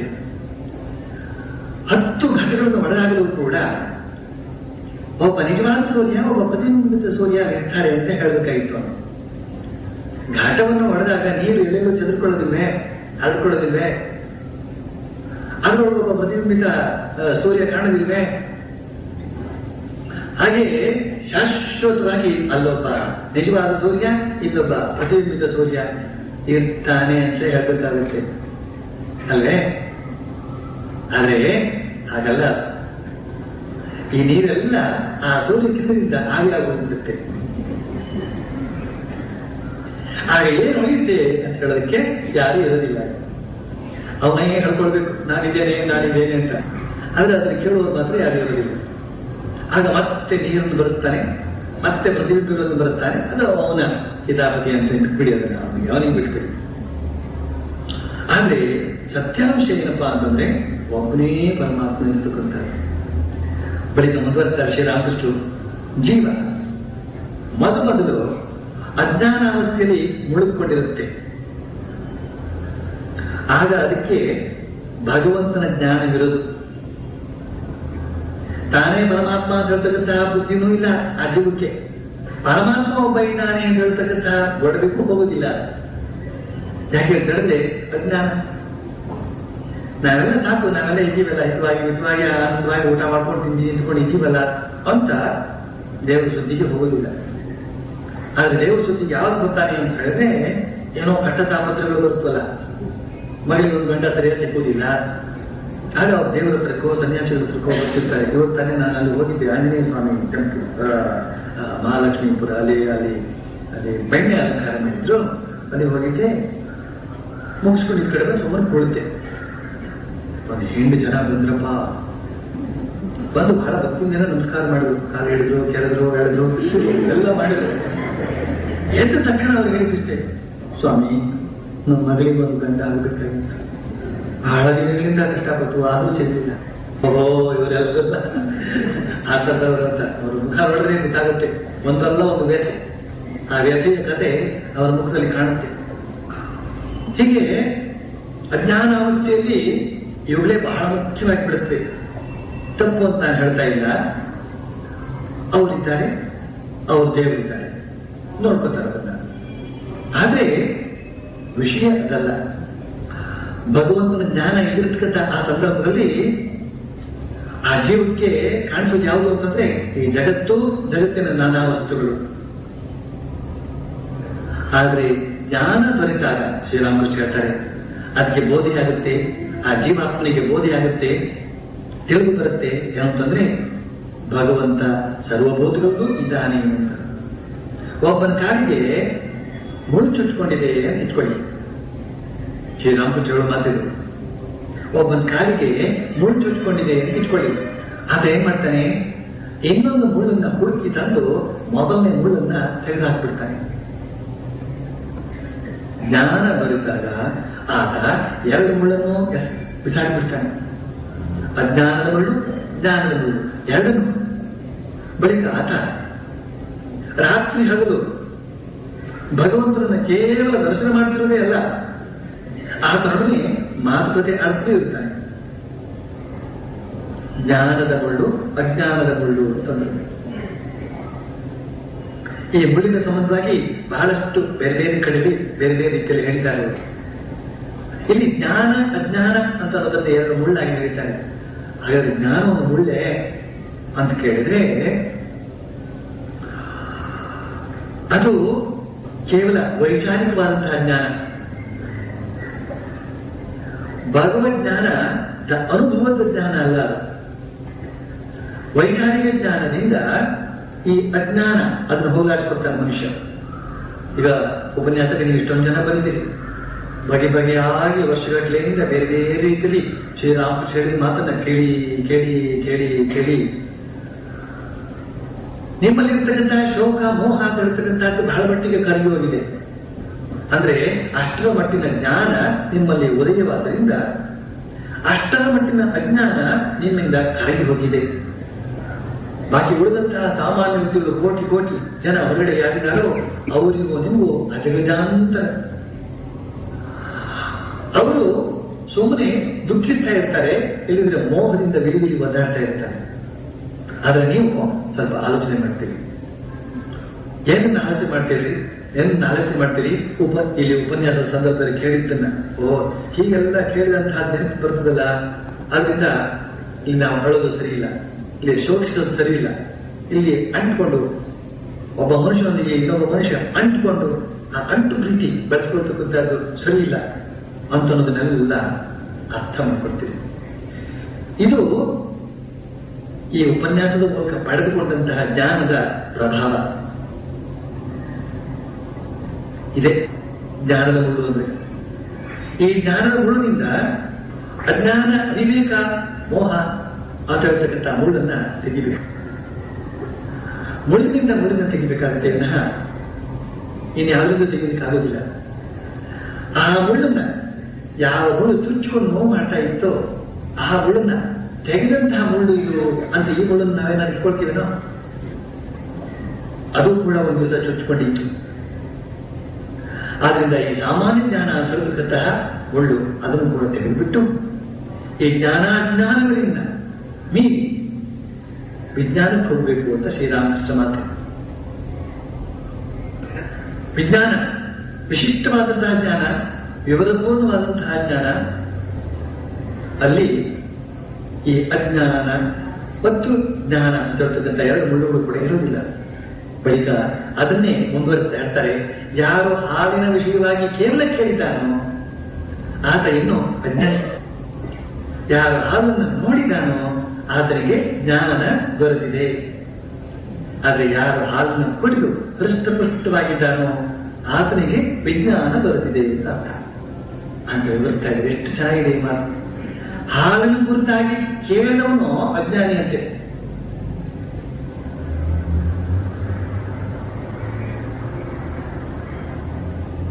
ಹಾಲು ಒಂದು ಇದೆ ಅಂತ ಕೇಳಿದವನು ಹಾಲಿನ ಕುರಿತಾದ ಜ್ಞಾನ ಉಳ್ಳವನು ಅಂತ ಅರ್ಥ ಅಲ್ಲ. ಆ ಕುರುಡನ ಕಥೆ ನಾನು ಬಹಳಷ್ಟು ಸತಿ ಹೇಳಿದ್ದೆ, ಹೊಸಬರಿಗೋಸ್ಕರ ಹೇಳ್ಬಿಡ್ತೀನಿ. ಇಲ್ಲಿ ಕುರುಡ ಒಬ್ಬನಿಗೆ ಹಾಲಿನ ಕುರಿತಾಗಿ ವಿವರಿಸಲಾಯಿತಂತೆ. ಹಾಲು ಹೇಗಿರುತ್ತೆ ಅಂತ ಕೇಳಿದಂತೆ ಅವನು. ಎದುರವನಿಗೆ ಈಗ ಪಚೀತಿ ಬಿಟ್ಕೊಂತು, ಇವನಿಗೆ ಹಾಲು ಹೇಗಿದೆ ಅಂತ ಹೇಳೋದು. ಮನೆಗೆ ಹೇಳಿದಂತೆ ಹಾಲು ಬೆಳ್ಳಗಿರುತ್ತೆ ಕಣ.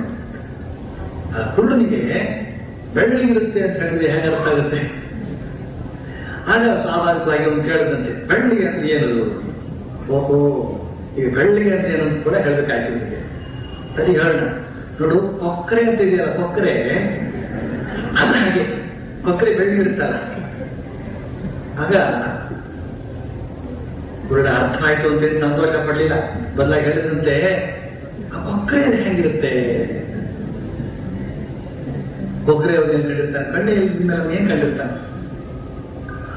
ಈ ಕೊಕ್ಕರೆ ಅಂದ್ರೆ ಏನು ಅಂತ ಅವನು ಹೇಳ್ಬೇಕಾಗಿತ್ತು ಎದುರುಗಡೆ ಅವನು. ಆಗ ತನ್ನ ಕೈಯನ್ನ ಹೀಗೆ ನೆಟ್ಟಗೆ ಮಾಡಿ ತನ್ನ ಹಸ್ತವನ್ನು ಹೀಗೆ ಬಗ್ಗಿಸಿ ಕೊಕ್ಕಿನ ಉಪಾದಿಯಲ್ಲಿ ಮಾಡಿ ಈ ಹಸ್ತದ ಕೆಳಗೆ ಇರ್ತಕ್ಕಂಥ ಕೈ ಭಾಗ ಅದು ಆ ಬಗ್ಗದ ಅಥವಾ ಕೊಕ್ಕರೆಯ ಕೊರಳು ಅಂತ ಹೀಗೆ ತಿಳ್ಕೊಂಡು ಮುಟ್ಟಿ ತೋರಿಸ್ಕೊಡ್ತಾನೆ. ಮುಟ್ಟಿಸ್ತಾನೆ, ಅವನ ಕೈಯಿಂದ ತನ್ನ ಕೈಯಿಂದ ಮುಟ್ಟಿಸ್ತಾನೆ. ಮುಟ್ಟಿಸ್ಬಿಟ್ಟು ನೋಡು, ಕೊಕ್ಕರೆ ಅಂದ್ರೆ ಹೀಗಿರುತ್ತೆ ಅಂತ. ಆಗ ಆ ಕುರುಡಿಗೆ ಎಷ್ಟು ಜ್ಞಾನ ಬಂತು ಗೊತ್ತೇನೆ. ಈಗ ಬಹಳ ಸಂತೋಷವಾಯ್ತು ಅವನಿಗೆ. ಹಾಲು ಅಂದ್ರೆ ಏನಂತ ಗೊತ್ತಾಯ್ತು ಅವನಿಗೆ. ಈಗ ಇನ್ನೊಬ್ಬ ಕುರುಡ ಹತ್ರ ಹೋಗಿ ಹೇಳ್ತಂತೆ, ಹಾಲು ಅಂದ್ರೆ ಹೇಗಿರುತ್ತೆ ಗೊತ್ತೇನೋ ಕೇಳು, ನಾನು ಹೇಳ್ತೀನಿ ನೋಡಿ ಹೀಗಿರುತ್ತೆ ಅಂತ ತನ್ನ ಕೈಯಿಂದ ತೋರಿಸ್ಬಿಟ್ಟು ಹೇಳ್ತಂತೆ. ನೋಡಿ, ಕೇಳಿದ್ರಿಂದ ಉಂಟಾದಂತಹ ಜ್ಞಾನ ಇಷ್ಟೇ, ಅದು ಅಜ್ಞಾನ. ಅದು ಕೇಳಿದ್ರು ಕೂಡ ಅಜ್ಞಾನವೇ. ಅಷ್ಟೊಂದು ವಿವರಿಸಿದಾನೆ ಅವನು, ಆದರೂ ಕೂಡ ಅವನು ಹಾಲಿನ ಕುರಿತಾಗಿ ಮಾಡಿಕೊಂಡಂತಹ ಜ್ಞಾನ ಇಂಥದ್ದು. ಅದಕ್ಕೆ ಶ್ರೀರಾಮಕೃಷ್ಣ ಹೇಳಿದ್ದು, ಹಾಲಿನ ಕುರಿತಾಗಿ ಕೇವಲ ಯಾರು ಕೇಳಿದಾನೋ ಅವನು ಅಜ್ಞಾನ. ಆದರೆ ಯಾರು ಹಾಲನ್ನ ಕಣ್ಣಾರೆ ನೋಡಿದಾನೋ ಅವನಿಗೆ ಜ್ಞಾನ ದೊರೆತಿದೆ ಅಂತ ಅರ್ಥ. ಆದರೆ ಕೇವಲ ಹಾಲನ್ನ ಎಷ್ಟು ನೋಡಿದ ಪ್ರಾಣಿ ಏನು ಪ್ರಯೋಜನ? ನೋಡಿ ನೋಡಿ ನೋಡಿ ನೋಡ್ತಾ ಹೋದ್ರೆ ಈ ಕಡೆ ದುರ್ಬಲನಾಗಿ ಒಂದು ಸತ್ಯ ಹೋಗ್ಬಿಡ್ತಾನೆ. ಆದ್ರೆ ಅದೇ ಹಾಲನ್ನ ಲೋಟದಲ್ಲಿ ಬಗ್ಗಿಸ್ಕೊಳ್ಬೇಕು, ಅಲ್ಲಿ ಇಳಿಸ್ಬೇಕು, ಹೊಟ್ಟೆಯೊಳಗೆ ಹೋಗ್ಬೇಕು, ರಕ್ತಗತ ಆಗಬೇಕು, ಅಂದಾಗೆ ಜೀರ್ಣ ಆಗಬೇಕು ಅನ್ನಿ. ಆಗ ಅವನು ಹೃಷ್ಟಪುಷ್ಟವಾಗಿ ಬೆಳೀತಾನೆ. ಹಾಲು ಕುಡಿದವನು ಯಾವ ತರ ಇರಬೇಕೋ ಆ ತರ ಇರ್ತಾನೆ. ಅವನು ಹಾಲು ಅಂದ್ರೆ ಏನು ಅಂತ ಯಾರಿಗೆ ಹೇಳಬೇಕಾಗೇ ಇಲ್ಲ. ಸುಮ್ಮನೆ ಅವನು ನಗ್ತಾ ಎಲ್ಲದರಗಡೆ ಓಡಾಡ್ತಾ ಇದ್ರೆ ಇವನು ಪರವಾಗಿರ್ತಾನು, ಹಾಲು ಕೊಡೋವನು ಅಂತ ಹಾಕಿಕೊಳ್ಳೋದು ಅನ್ಕೋತಾರೆ. ಎಂತ ಸುಂದರವಾದಂತಹ ಸಾಮರ್ಥ್ಯ ಮುಳುಕ ಶ್ರೀರಾಮಕೃಷ್ಣ ಈ ಮಾತನ್ನು ಹೇಳಿದ ಬಳಿಕ ಅವನು ಶ್ರೀರಾಮಕೃಷ್ಣ ಅದನ್ನು ವಿವರಿಸಿದಾಗ ಮಾಸ್ಟರ್ ಭಾಷೆಗೆ ಒಂದು ಪಠ್ಯವನ್ನು ಬರೀತಾ ಇದ್ದಾನೆ. ಈ ರೀತಿಯಾಗಿ ಪರಮಹಂಸರು ತಮ್ಮ ಮಾನಸಿಕ ಅವಸ್ಥೆಯ ಸಂಬಂಧವಾಗಿ ಭಕ್ತರಿಗೆ ತಿಳಿಸಿದರು. ಅವರು ನಿಜವಾಗಿಯೂ ಒಬ್ಬ ವಿಜ್ಞಾನಿ. ವಿಜ್ಞಾನಿ ಅಂದ್ರೆ ಭೌತಿಕ ವಿಜ್ಞಾನಿ ಅಂತ ಅರ್ಥ ಮಾಡ್ಕೋಬಾರ್ದು, ಸೈಂಟಿಸ್ಟ್ ಅಂತ ಅರ್ಥ ಮಾಡ್ಕೋಬಾರ್ದು. ಎಲ್ಲಿ ವಿಜ್ಞಾನಿ ಅಂತ ಹೇಳಿದ್ರೆ ಅದೇ ಆ ಗುಡುದು ಪಟ್ಟಿಯಾಗಿ ಬೆಳೆದಿರ್ತಕ್ಕಂಥವ್ರು. ಶ್ರೀರಾಮಕೃಷ್ಣ ಯಾವ ಒಂದು ಉದಾಹರಣೆ ಮೂಲಕ ಈ ಪರಬ್ರಹ್ಮದ ಅನುಭವದ ವಿಧಾನವನ್ನ, ಅನುಭವದಿಂದ ಅಂತಕ್ಕಂಥ ಪ್ರಯೋಜನವನ್ನ ತಿಳಿಸಿದ್ರು. ಅದು ಸ್ವತಃ ಅವರದ್ದೇ, ಕೇವಲ ಪುಸ್ತಕ ಓದಿ ನಿಲ್ಲಿಸಿದ್ದಲ್ಲ ಅಂತ ಒಂದು ಮಾತನ್ನ ಮಾಸ್ಟರ್ ಮಾಷೆ ಇಲ್ಲಿ ಬರೆದ. ಶ್ರೀರಾಮಕೃಷ್ಣ ಈಗ ಭಕ್ತರಿಗೆ ಹೇಳ್ತಾ ಇದ್ದಾರೆ, ಜ್ಞಾನಿ ಸಾಧುವಿಗೂ ವಿಜ್ಞಾನಿ ಸಾಧುವಿಗೂ ವ್ಯತ್ಯಾಸವಿದೆ. ಜ್ಞಾನಿ ಸಾಧು ಕುಳಿತುಕೊಳ್ಳುವ ವಿಧಾನವೇ ಬೇರೆ. ಆತ ಮೀಸೆ ಹುಡಿ ಮಾಡಿ ಕುಳಿತುಕೊಳ್ತಾನೆ, ಕಾಲ ಮೇಲೆ ಕಾಲ ಹಾಕೊಂಡು ಮೀಸೆ ಹುಡಿ ಮಾಡ್ತಾ ಕುಳಿತುಕೊಳ್ತಾನೆ. ಯಾರಾದ್ರೂ ಆತನನ್ನು ನೋಡೋದಕ್ಕೆ ಬಂದ್ರೆ ಅವ್ರನ್ನ ಕೇಳ್ತಾನೆ, ಒಳ್ಳೇದು ಏನಾದ್ರೂ ಪ್ರಶ್ನೆ ಕೇಳೋದಕ್ಕಿದೆಯೇ ಅಂತ. ಆದ್ರೆ ಯಾರು ಭಗವಂತನನ್ನ ಸತತ ದರ್ಶಿಸ್ತಾನೆ, ಆತನೊಡನೆ ಸ್ನೇಹ ಭಾವದಿಂದ ಮಾತುಕತೆ ಆಡ್ತಾ ಇರ್ತಾನೋ ಆತನ ಅಂದ್ರೆ ಆ ವಿಜ್ಞಾನಿಯ ಸ್ವಭಾವ ಜ್ಞಾನೀಯದಕ್ಕಿಂತ ಸಂಪೂರ್ಣ ಪ್ರತ್ಯೇಕ. ಆತ ಕೆಲವು ವೇಳೆ ಜಡನ ಹಾಗೆ, ಮತ್ತೆ ಕೆಲವು ವೇಳೆ ಬಾಲಕನ ಹಾಗೆ, ಮತ್ತು ಕೆಲವು ವೇಳೆ ಉನ್ಮತ್ತನ ಹಾಗೆ ವರ್ತಿಸ್ತಾ ಇರ್ತಾನೆ. ಇಲ್ಲಿ ಶ್ರೀರಾಮಕೃಷ್ಣರು ಜ್ಞಾನಿ ಸಾಧು, ವಿಜ್ಞಾನಿ ಸಾಧು ಇದಕ್ಕೆ ಸಂಬಂಧಪಟ್ಟಂತ ಒಂದು ವ್ಯತ್ಯಾಸವನ್ನು ತೋರಿಸ್ತಾ ಇದ್ದಾರೆ. ಜ್ಞಾನಿ ಸಾಧು ಕುಳಿತುಕೊಳ್ಳೋ ರೀತಿ ಯಾವ ತರ ಇರುತ್ತೆ ಅನ್ನೋದನ್ನು ವಿವರಿಸ್ತಾ ಇದ್ದಾರೆ. ಜ್ಞಾನಿ ಸಾಧು ಕುಳಿತುಕೊಳ್ಳುವ ವಿಧಾನವೇ ಬೇರೆ. ಹಾಗಂತೆ ಆತ ಮೀಸೆ ಹುರಿ ಮಾಡಿ ಕುಳಿತುಕೊಳ್ತಾನಂತೆ. ಅಂದ್ರೆ ಕುಳಿತುಕೊಂಡು ಮೀಸೆ ಹುರಿ ಮಾಡ್ತಿರ್ತಾನಂತೆ ಅಂತ ಹೇಳುವಾಗ ಎಲ್ಲರೂ ಗುಳುಮ್ ಅಂತ ಇದನ್ನ ಅರ್ಥ ಮಾಡ್ಕೊಂಡ್ಬಿಡ್ತಾರೆ. ಅರ್ಥವಾಯಿತು ಅಂತ. ಅದೇ ಸನ್ಯಾಸಿಗಳು ಕೂಡ ಸಾಧು ಅಂತ ಹೆಸರು. ಸನ್ಯಾಸಿಗಳಲ್ಲಿ ಮೀಸೆ ಹುರಿ ಮಾಡ್ತಾರೆ ಅಂತ ಯಾರು ಕೇಳಿಲ್ಲ.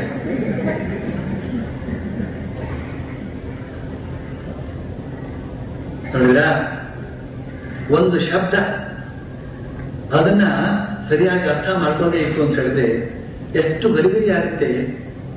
ಸನ್ಯಾಸಿಗಳು ಸಾಧುಗಳು, ಸಾಧುಗಳು ಅಂದ್ರೆ ಸನ್ಯಾಸಿಗಳು ಅಂತ ಅನ್ನೋದು ಪ್ರಚಲಿತವಿರತಕ್ಕಂತ ಒಂದು ಅರ್ಥ. ಈಗ ಜ್ಞಾನಿ ಸಾಧು ಮೀಸೆ ಹುರಿ ಮಾಡಿ ಕುಳ್ಕೊಳ್ತಾ ಅಂತ ಹೇಳಿದ್ರೆ ನೀವು ಹೇಗೆ ಅರ್ಥ ಮಾಡ್ಕೊಂಡ್ರಿ, ಸುಮ್ಮನೆ ಹೇಗೆ ಆಗ್ಬಿಟ್ರಿ, ಪ್ರಶ್ನೆ ಯಾಕೆ ಕೇಳಿಲ್ಲ, ಒಬ್ರು ಬಂದು ಕೇಳಿಲ್ಲ. ಸ್ವಲ್ಪ ಕೆಲವರಾದ್ರೂ ಓದಿರ್ತಾರ ಅದನ್ನ. ಇಲ್ಲಿ ಜ್ಞಾನಿ ಸಾಧು ಮೀಸೆ ಹುರಿ ಮಾಡ್ಕೊಂಡು ಕೊಡ್ತಿರ್ತಾನೆ ಅಂತ ಶ್ರೀರಾಮಕೃಷ್ಣ ಹೇಳಿದ್ರಲ್ಲ, ಅದು ಹೇಗೆ ಸ್ವಾಮೀಜಿ ಸಾಧುಗಳಿಗೆ ಮೀಸೆ ಇಲ್ವಲ್ಲ ಅಂತ ಒಬ್ಬರಾದ್ರು ಬಂದು ಕೇಳಿದಾರ. ಸರಿಯಾಗಿ ಅರ್ಥ ಮಾಡ್ಕೊಂಡ್ಬಿಡ್ತಾರ. ಏನೋ ಇದ್ರೂ ಇರ್ಬೋದು ಕೆಲವು ಸಾಧುಗಳಿಗೆ ಅಂತ. ಹಾಗೆ ಯಾಕಂತಂದ್ರೆ ದೇಶದ ಬೇರೆ ಬೇರೆ ಜಾಗದಲ್ಲಿ ಬೇರೆ ಬೇರೆ ಬಗ್ಗೆ ಸಾಧುಗಳೆಲ್ಲ ಇರ್ತಾರಲ್ಲ, ಆದಂತೆ ಕೆಲವು ಸಾಧುಗಳು ಆತರ ಮೀಸೆ ಇಟ್ಕೊಂಡಿದ್ದೇನೆ ಇರ್ಬೋದು. ಅಥವಾ ಕೆಲವರು ಕೂದಲು ಬಿಟ್ಟಿರ್ತಾರೆ, ಕೂದಲು ಜೊತೆ ಗಡ್ಡ ಬಿಟ್ಬಿಟ್ಟಿರ್ತಾರೆ, ಗಡ್ಡ ಇದ್ಮೇಲೆ ಮೀಸೆ ಕೂಡ ಹೀಗೆ ಇರುತ್ತೆ. ಹಾಗೆ ಬಹುಶಃ ಗಡ್ಡ ಮತ್ತು ಮೀಸೆ ಆದ್ಮೇಲೆ ಕೈ ತಿರುಗಿಸ್ತಾ ಕೂತ್ಕೋತಾರೆ ಅಂತ ಅರ್ಥ ಮಾಡಿಕೊಂಡು ತೃಪ್ತರಾಗಿರುತ್ತಾರೆ. ಆದ್ರೆ ಇಲ್ಲಿ ಜ್ಞಾನಿ ಸಾಧು ಅಂತ ಕರೆದ ತಕ್ಷಣ ಕೇವಲ ಸನ್ಯಾಸಿ ಅಂತ ಅರ್ಥ ಮಾಡ್ಕೋಬೇಕಾಗಿಲ್ಲ. ನಿಮ್ಮ ಗೃಹಸ್ಥರಲ್ಲೂ ಕೂಡ ಸಾಧುಗಳಿರಬಹುದು. ಯಾರು ಸಾತ್ವಿಕರು ಅವರು ಸಾಧುಗಳು, ಯಾರು ಸಾತ್ವಿಕರು ಅವರು ಸಾಧುಗಳು.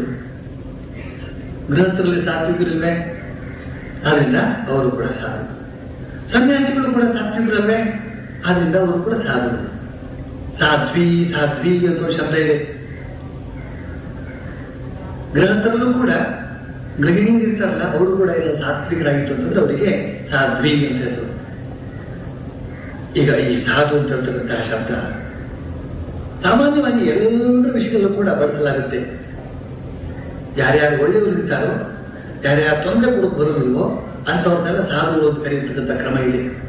ಈಗ ಉದಾಹರಣೆಗೆ ಒಂದು ಎಮ್ಮೆ ಅದೇನಾದ್ರೂ ಕೈ ವೃತ್ತಿ ತೊಟ್ಟತನ ಮಾಡ್ದೇನೆ ತುಳಿದೇನೆ ಇತ್ತು ಅಂತ ಹೇಳಿದ್ರೆ ಅವರು ಪಕ್ಕದ ಮನೆಯವರ ಹತ್ರ ತಗೊಂಡು ಕೊಟ್ಟು ಬರೋವ್ರ ಹತ್ರ ತಮ್ಮ ಎಮ್ಮೆ ಗುಣಗಾನ ಮಾಡೋದಂತು. ನಮ್ಮ ಎಮ್ಮೆ ಎಷ್ಟು ಒಳ್ಳೆದಂತೀರಿ, ಸಾಧು, ಅದು ಸಾಧು.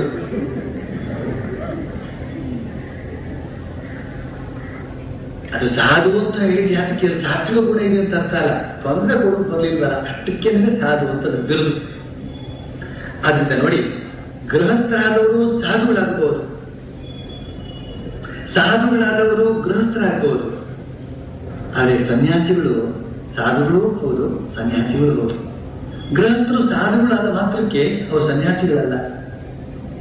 ಆದ್ರಿಂದ ಸಾತ್ವಿಕ ಗುಣವುಳ್ಳಂತಹ ಈ ಸಾಧುಗಳು ಅವರಿಗೆ ಇನ್ನೂ ಸ್ವಲ್ಪ ರಜೋ ಗುಣ ಇರಬಹುದು. ಯಾಕೆ ಅಂತ ಹೇಳಿದ್ರೆ ಪರಿಪೂರ್ಣವಾದಂತಹ ಜ್ಞಾನ ಬಂದು ವಿಜ್ಞಾನ ಸ್ಥಿತಿಗೆ ಅವರು ಏರಿರಲಿಲ್ಲ. ಆ ವಿಜ್ಞಾನ ಸ್ಥಿತಿ ಅಂತ ಹೇಳಿದ್ರೆ ಬರೆದಿರುವ ಕಾರಣ ಅವರು ಕಾಲ ಮೇಲೆ ಕಾಲ ಹಾಕೊಂಡು ಕೂತ್ಕೊಳ್ಬಹುದು. ಏನೋ ಏನಾದ್ರು ಪ್ರಶ್ನೆ ವಿಷಯ ಇದೆಯೋ ಕೇಳುವಂತಹದ್ದು, ಉತ್ತರ ಕೊಟ್ಟು ನಿಮ್ಮ ಸಮಸ್ಯೆಯನ್ನು ಬಗೆಹರಿಸ್ತೇನೆ ಅಂತ ತರ್ಪವನ್ನು ತೋರಿಸಬಹುದು.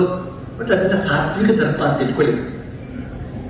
ಆದ್ರೆ ನಿಜವಾಗಿಯೂ ಕೂಡ ವಿಜ್ಞಾನ ಸ್ಥಿತಿ ಯಾವಾಗ ಬರುತ್ತೋ ಅಂತವನ ಸ್ಥಿತಿ ಹೇಗಿರುತ್ತೆ ಅಂತ ಹೇಳಿದ್ರೆ ಅವನು ಕೆಲವು ವೇಳೆ ಜಡವತ್, ಕೆಲವು ವೇಳೆ ಬಾಲವತ್, ಕೆಲವು ವೇಳೆ ಉನ್ಮತ್ತವತ್, ಇನ್ನು ಕೆಲವು ವೇಳೆ ಪಿಶಾಚವತ್. ಶಾಸ್ತ್ರ ಹೇಳುತ್ತೆ ಈ ಮಾತು. ಬಾಲವತ್, ಜಡವತ್, ಪಿಶಾಚವತ್, ಉನ್ಮತ್ತವತ್. ಉನ್ಮತ್ತನ ಕೂತ್ಬಿಡ್ತಾನೆ ಆನಂದವಾಗಿ. 4 ಶಿಷ್ಯ ಎತ್ತವನಾಗೆ ಅವನು ಒಂದ್ ಕಡೆ ಬಿದ್ದಿರ್ತಾನೆ. ಜಡ ಬರ್ತಾ ಅಂತ ಕೇಳಿದ್ದೀನಿ. ಬೈಗಳು ಇಲ್ಲ, ಹೋಗ್ಲಿದ್ರು ಇಲ್ಲ, ತೆಗೆದ್ರು ಇಲ್ಲ, ಒತ್ತರು ಇಲ್ಲ. ಅವನು ಪಾಡಿಗೆ ಸುಮ್ಮನೆ ಇರ್ತಾನೆ. ಜಡಭರ್ತನನ್ನು ಕೂಡ ಹಾಗೆ ತುಳಿದಾಗ ಅವನಿಟ್ಟು ಸುಮ್ಮನಾಗ್ಬಿಟ್ಟ. ಅದನ್ನು ನೋಡ್ಬಿಟ್ಟಿದ್ದೆ ಆ ಋಷಿಗಳು ಕೆಳಗಡೆ ಇಳಿದು ಬಂದು ಅವನಂತರ ಆ ರಾಜ ಕೆಳಗೆ ಇಳಿದು ಬಂದು ಅವನ ಹತ್ರ ಜ್ಞಾನವನ್ನ ಪಡ್ಕೊಂಡದ್ದು, ಉಪದೇಶ ಪಡ್ಕೊಂಡಂತಹ ಕಥೆ ಎಲ್ಲ ಇದೆ ಬರ್ತು ನಮ್ಮ ಪುರಾಣಗಳಲ್ಲಿ. ಅಂತಹ ಮಹತ್ತರವಾದಂತಹ ಆಧ್ಯಾತ್ಮಿಕ ಅನುಭವ ಉಂಟಾದಾಗ ಅವನು ಜಡದ ಉಪಾಧಿಯಲ್ಲಿ ಇರ್ತಾನೆ. ಕೆಲವು ವೇಳೆ ಬಾಲಕನ ಉಪಾಧಿಯಲ್ಲಿ ಇರ್ತಾನೆ. 5 ವರ್ಷದ ಒಳಗಿನ ಮಕ್ಕಳು ಬಾಲಕರು ಅಂತಂದ್ರೆ 5 ವರ್ಷದ ಮೇಲ್ಪಟ್ಟ ಬಾಲಕರಲ್ಲ. ಅದನ್ನೇ ಇಟ್ಕೊಳ್ಬೇಕು ನಾವು. 5 ವರ್ಷದ ಒಳಗಿನ ಮಕ್ಕಳು ಯಾವ ರೀತಿಯಲ್ಲಿ ಇರ್ತಾರೆ ಅದನ್ನೆಲ್ಲ ಬಹಳ ಸ್ವಾರಸ್ಯವಾಗಿ ಬೇರೆ ಬೇರೆ ಕಡೆ ವಿವರಿಸಿದ್ದಾರೆ ಶ್ರೀರಾಮಕೃಷ್ಣ. ಅಂತಹ ಒಂದು ಸ್ಥಿತಿ ಬರುತ್ತೆ. ಇನ್ನು ಕೆಲವು ವೇಳೆ ಉನ್ಮತ್ತವತ್ತು ಆಯ್ತಲ್ಲ, ಇನ್ನು ಕೆಲವು ವೇಳೆ ಪಿಶಾಚವತ್ತು, ಪಿಶಾಚಿ ಹಾಗೆ ಕೂಡ ವರ್ತಿಸ್ತಾನೆ ಅವನು. ಅದಕ್ಕೆ ಉದಾಹರಣೆ ಏನಂತಂದ್ರೆ ದಕ್ಷಿಣೇಶ್ವರದಲ್ಲಿ ಶ್ರೀರಾಮಕೃಷ್ಣರ ಕಣ್ಣೆದುರಿಗೆ ನಡೆದಿದೆ ಆ ಒಂದು ದೃಶ್ಯ. ಮಧ್ಯಾಹ್ನ ಊಟ ಆದ್ಮೇಲೆ ಹೀಗೆ ಜಗಲಿನ ನಿಂತ್ಕೊಂಡು ನೋಡ್ತಾ ಇದ್ದಾರೆ. ಎದುರುಗಡೆ ಉಂಡ ಎಲೆಗಳನ್ನ ಎಷ್ಟಿದಾರಲ್ಲ ಅಲ್ಲಿ ಕೆಲವು ನಾಯಿಗಳು ತಿಂತಾ ಇವೆ ಆ ಎಂಜಲನ್ನ. ಅವುಗಳೊಂದಿಗೆ ಒಬ್ಬ ಕೂತಿದ್ದಾನೆ. ಭಿಕ್ಷುಕನ ಒಬ್ಬ ಹಾದಿಯಲ್ಲಿ ಕಾಣ್ತಾ ಇದ್ದಾನೆ. ಒಂದು ನಾಯಿಯ ಹೆಗಲ ಮೇಲೆ ತನ್ನ ಕೈಯನ್ನು ಇಟ್ಕೊಂಡು ಆ ನಾಯಿಗಳೊಂದಿಗೆ ಇವನು ಕೂಡ ಎಂಜಲೆಯಲ್ಲಿ ಉಳಿದದನ್ನ ತಿಂತಾ ಇದ್ದಾನೆ. ಈ ದೃಶ್ಯವನ್ನು ಕಂಡು ಶ್ರೀರಾಮಕೃಷ್ಣರಿಗೆ ತೆಗಿಲಾಗುತ್ತೆ, ನನಗೂ ಕೂಡ ಇದೇ ಸ್ಥಿತಿ ಬರುತ್ತೋ ಅಂತ. ಯಾಕೆಂತ ಹೇಳಿದ್ರೆ ಅದು ಪಿಶಾಚವತ್ತು. ಅವನು ಮಹಾಜ್ಞಾನಿ ಆತ. ಆದ್ರಿಂದಲೇ ಆ ನಾಯಿಗಳು ಪ್ರತಿಭಟಿಸಲಿಲ್ಲ. ತನಗೊಬ್ಬ ವಿರೋಧಿ ಬಂದಿದ್ದಾನೆ, ಪಾಲ್ದಾರ ಬಂದಿದ್ದಾನೆ ಅಂತ ವಿರೋಧಿಸಲಿಲ್ಲ. ಅವರು ಕೂಡ ಆನಂದವಾಗಿ ಇವನ ಜೊತೆಲೇ ಇದ್ರು. ಅದೊಂದು ಲಕ್ಷಣ, ಅವನು ಜ್ಞಾನಿಯಾಗಿತ್ತು ಲಕ್ಷಣ. ಅಷ್ಟೇ ಅಲ್ಲ, ಆತ ಕೈಕಾಲು ತೊಳ್ಕೊಂಡು ಅದು ತೊಳ್ಕೊಳ್ದೆ ನಾನು ಆ ಬಹುಧಾನ್ಯ ಕಾಡಿ ಮುಂದೆ ಇರ್ತಕ್ಕಂಥ ನಟಮಂದಿರದಲ್ಲಿ ಅವನು ಪ್ರಾರ್ಥನೆ ಮಾಡ್ತಾ ಇದ್ರೆ ಇಡೀ ದೇವಸ್ಥಾನವೇ ಸ್ಪಂದನಗೊಳ್ತಾ ಇತ್ತಂತೆ. ಒಂದು ತೀವ್ರವಾದಂತಹ ಸ್ಪಂದನಕ್ಕೆ ಗುರಿಯಾಗ್ತಾ ಇತ್ತಂತೆ ಇಡೀ ದೇವಸ್ಥಾನ. ಯಾಕೆ? ಅವರ ಆಧ್ಯಾತ್ಮಿಕ ಶಕ್ತಿ. ಶ್ರೀರಾಮಕೃಷ್ಣ ಇದ್ಲೇನೇ ಅವನೊಬ್ಬ ಜ್ಞಾನಿ ಅಂತ ತಿಳ್ಕೊಂಡಂತಹ ಹೃದಯ ರಾಮ ಅವನ ಹಿಂದೆ ಓಡ್ತಾನೆ. ನನಗೂ ಕೂಡ ನಿನ್ನ ಜ್ಞಾನೋತ್ಸವ ಮಾಡಿಸ್ಕೊಡೆಯ ಅಂತ. ಆದ್ರೆ ಅವನು ಇನ್ನೂ ಓಡೋಗ್ತಾನೆ. ಆದ್ರೂ ಬಿಡದೇನೆ ಇವನು ನಡ್ಸ್ಕೊಂಡು ಹೋಗ್ತಾನೆ. ಕೊನೆಗೆ ಆ ಸಾಧು, ಪಿಶಾಚಿ ರೂಪದ ಸಾಧು ಹೇಳ್ತಾನೆ, ನೋಡು ಆ ಗಂಗಾಜಲ ಈ ಮೋರಿ ನೀರು ಎರಡೂ ಒಂದೇ ಅಂತ ಹೇಳ್ತಕ್ಕಂತಹ ಬುದ್ಧಿ ನಿನ್ನಲ್ಲಿ ಯಾವಾಗ ಜಾಗೃತವಾಗುತ್ತೋ ಆಗ ನಿಮಗೆ ಜ್ಞಾನ ಬಂದಿದೆ ಅಂತ ತಿಳ್ಕೊ ಅಂತ ಹೇಳಿ ಮತ್ತೆ ಓಡೋದು. ಗಂಗಾ ಜಲ ಮೋರಿ ನೀರು ಎರಡೂ ಕೂಡ ಒಂದೇ ಅಂತ ಹೇಳ್ತಕ್ಕಂತಹ ಭಾವನೆ ಬರುತ್ತೆ. ಆದ್ರಿಂದಲೇ ಅವನು ಎಂಜಲೇನ ತಿಂತಾ ಇದ್ದಾನೆ. ಅದು ಆ ಪಿಶಾಚವತ್ ಸ್ಥಿತಿಗೆ ಅವನು ಬಂದದ್ರಿಂದ ಅವನಿಗೆ ಬಡಿ ಮೇಲಿಗೆ ಪ್ರಜ್ಞೆಯೇ ಇಲ್ಲ. ಅವನಂತೆಯೇ ಎಂಜಲಲ್ಲಿ ನಿಂತಕ್ಕಂಥವ್ರು ಬಹಳ ಜನ ಇದ್ದಾರೆ. ಅವರೆಲ್ಲ ಜ್ಞಾನಿಗಳು ಅಂತ ಅರ್ಥ ಅಲ್ಲ. ಪಿಶಾಚವತ್ ಅಂದ್ರೆ ಹೀಗೆ ಹುಚ್ಚನ ಕಾಣ್ತಾನು. ಶ್ರೀರಾಮಕೃಷ್ಣ ಹೇಳ್ತಾರೆ, ಆತ ಸಮಾಧಿಸ್ಥರಾದಾಗ ಬಾಹ್ಯ ಜ್ಞಾನ ಶೂನ್ಯನಾಗಿ ಜಡದಂತೆ ಕಾಣಬರ್ತಾನೆ. ಎಲ್ಲವೂ ಪರಬ್ರಹ್ಮಮಯವಾಗಿರುವುದನ್ನು ನೋಡಿ ಆತ ಪಿಶಾಚಿಯ ಹಾಗೆ ವರ್ತಿಸ್ತಾನೆ. ಶುಚಿ ಅಶುಚಿಗಳ ಬೋಧೆ ಅವನಿಗೆ ಇರದು. ಇದು ವಿಷ್ಟ ಅಂದ್ರೆ ಮಲ, ಇದು ಮಲ, ಅದು ಮೂತ್ರ, ಅದರತಕ್ಕಂಥ ಜ್ಞಾನ ಅವನಿಗೆ ಇರದು. ಎಲ್ಲವೂ ಬ್ರಹ್ಮಮಯವಾಗಿ ಅವನಿಗೆ ಕಾಣುತ್ತೆ. ಅನ್ನ ಸಾರು ಇವುಗಳನ್ನು ಹೆಚ್ಚು ದಿನ ಹಾಗೆ ಇಟ್ಟರೆ ಅವು ಕೂಡ ವಿಷ್ಟದ ಅವಸ್ಥೆಗೆ ಇಳಿದು ಬಿಡುತ್ತವೆ. ಮಾಡಿದ ಅಡುಗೆಯನ್ನ 4 ದಿನ ಇಟ್ಬಿಟ್ಟು ಆಮೇಲೆ ಮೋಸಬೇಕದನ್ನ ಮೋಸಬೇಕಾಗಿಲ್ಲ, ಸ್ವಲ್ಪ ಹತ್ರ ಬೋಧಿಸ್ತಾ ಕೆಟ್ಟ ವಾಸನೆ. ಅದೇ ನಮ್ಮ ಹೊಟ್ಟೆ ಒಳಗೆ ಹೋಗಿ ಹೊರಗಡೆ ಬರುವಾಗ ಕೂಡ ಹಾಗೆ. ಆದರೆ ಮೂಲತಃ ಅದು ತರಕಾರಿ. ಮೂಲತಃ ಅದರ ಹಿನ್ನೆಲೆಯಲ್ಲಿ ಅದೇ ಪರಬ್ರಹ್ಮ ಇದೆ. ಮೊದಲದ ಅದನ್ನೇ ಕಾಣ್ತಾ ಇರ್ತಾನೆ, ಎಲ್ಲೆಲ್ಲೂ ಚಿನ್ಮಯವನ್ನೇ ಕಾಣ್ತಾ ಇರ್ತಾನೆ. ಬಳಿಕ ಹೇಳ್ತಾರೆ ಶ್ರೀರಾಮಕೃಷ್ಣರು, ಮತ್ತೆ ಆತ ಉನ್ಮತ್ತನಂತಿರ್ತಾನೆ. ಆತನ ನಡತೆ, ನುಡಿ, ವ್ಯವಹಾರ ನೋಡಿ ಜನ ಭಾವಿಸ್ಕೊಳ್ತಾರೆ ಆತ ಒಬ್ಬ ಹುಚ್ಚ ಅಂತ. ಅಥವಾ ಕೆಲವು ವೇಳೆ ಆತ ಬಾಲಕನಂತಿರ್ತಾನೆ, ಯಾವ ಬಂಧನವೂ ಇಲ್ಲದೆ, ಲಜ್ಜೆ, ದ್ವೇಷ, ಸಂಕೋಚ ಇತ್ಯಾದಿ ಯಾವುದೂ ಇಲ್ಲದೆ. ಎಳೆಯ ಮಕ್ಕಳಿಗೆ ಎಲ್ಲಿದೆ ಲಜ್ಜೆ, ಎಳೆಯ ಮಕ್ಕಳಿಗೆ ಎಲ್ಲಿದೆ ದ್ವೇಷ, ಎಳೆಯ ಮಕ್ಕಳಿಗೆ ಎಲ್ಲಿದೆ ಸಂಕೋಚ? ಮುಂದುವರಿಸ್ತಾರೆ ಶ್ರೀರಾಮಕೃಷ್ಣರು. ಭಗವಂತನ ದರ್ಶನ ದೊರೆತ ನಂತರ ಈ ಅವಸ್ಥೆ ಉಂಟಾಗುತ್ತೆ. ಇದು ಚುಂಬಕ ಬೆಟ್ಟದ ಹತ್ತಿರ ಹಡಗು ಹೋಯ್ತು ಅಂದ್ರೆ ಅದರ ಸುಳು ಮಳೆ ಹಳಚಿ ಬಿದ್ದು ಹೋಗುದಿಲ್ವೇ? ಹಾಗೆ ಭಗವಂತನ ದರ್ಶನ ದೊರೆತ ನಂತರ ಕಾಮಕ್ರೋಧಾದಿಗಳು ಇರಲಾರವು.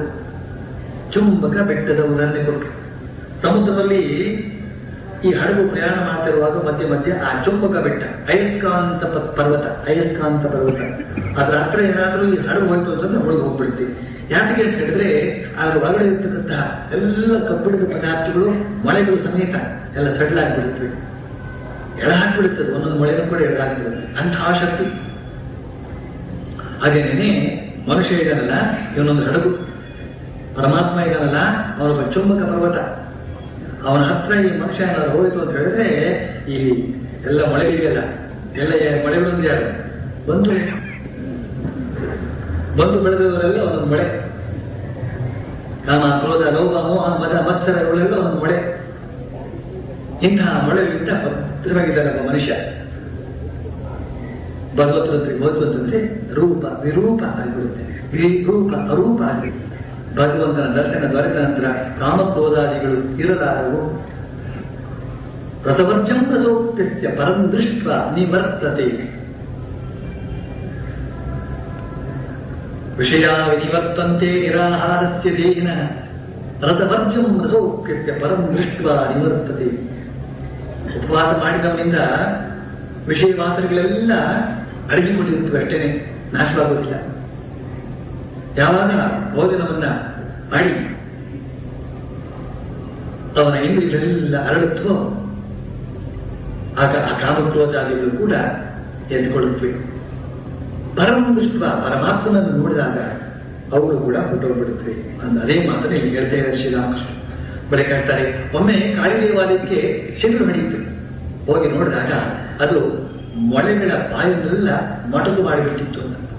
ಸಿಡಿಲು ಅಂತ ಹೇಳಿದ್ರೆ ಅದು ಒಂದು ಬಗೆಯ ಅಯಸ್ಕಾಂತ ಇದ್ದಂತೆ, ಮೊಳೆಗಳೆಲ್ಲ ಮೊಂಡಾಗ್ಬಿಟ್ಟಿದ್ವಂತೆ. ಬಳಿಕ ಹೇಳ್ತಾರೆ, ಅಂದ್ರೆ ನಮ್ಮ ವ್ಯಕ್ತಿತ್ವದ ಒಳಗಡೆ ಇರ್ತಕ್ಕಂಥ ಕಾಮಕ್ರೋಧಾದಿಗಳೆಲ್ಲ ಮೊಂಡಾಗ್ಬಿಟ್ಟಿರ್ತವೆ ಅಂತ ಭಗವಂತ ಅಂತ ಹೇಳ್ತಕ್ಕಂಥ ಸಿಡಿಲು ನಮ್ಮ ಮೇಲೆ ಬಿದ್ದಾಗ. ಬಳಿಕ ಹೇಳ್ತಾರೆ, ಯಾರಿಗೆ ಭಗವಂತನ ಸಾಕ್ಷಾತ್ಕಾರ ದೊರೆತಿದೆಯೋ ಆದ್ದರಿಂದ ಸಂತಾನೋತ್ಪತ್ತಿ ಮಾಡುವ ಕಾರ್ಯ, ಸೃಷ್ಟಿಯನ್ನು ಮುಂದುವರಿಸುವ ಕಾರ್ಯ ಸಾಧ್ಯವಿಲ್ಲ. ಹಸಿ ಭತ್ತವನ್ನ ಹುಟ್ಟು ಹಾಕಿದರೆ ಅದು ಮಳೆತು ಬಯಲಾಗುತ್ತೆ. ಆದರೆ ಅದನ್ನೇ ಬೇಯಿಸಿದರೆ ಆ ಭತ್ತ ಖಂಡಿತ ಮಳೆಯುವುದಿಲ್ಲ ಅಂತ ಉದಾಹರಣೆ ಕೊಟ್ಟು ಹೇಳ್ತಾ ಇದ್ದಾರೆ.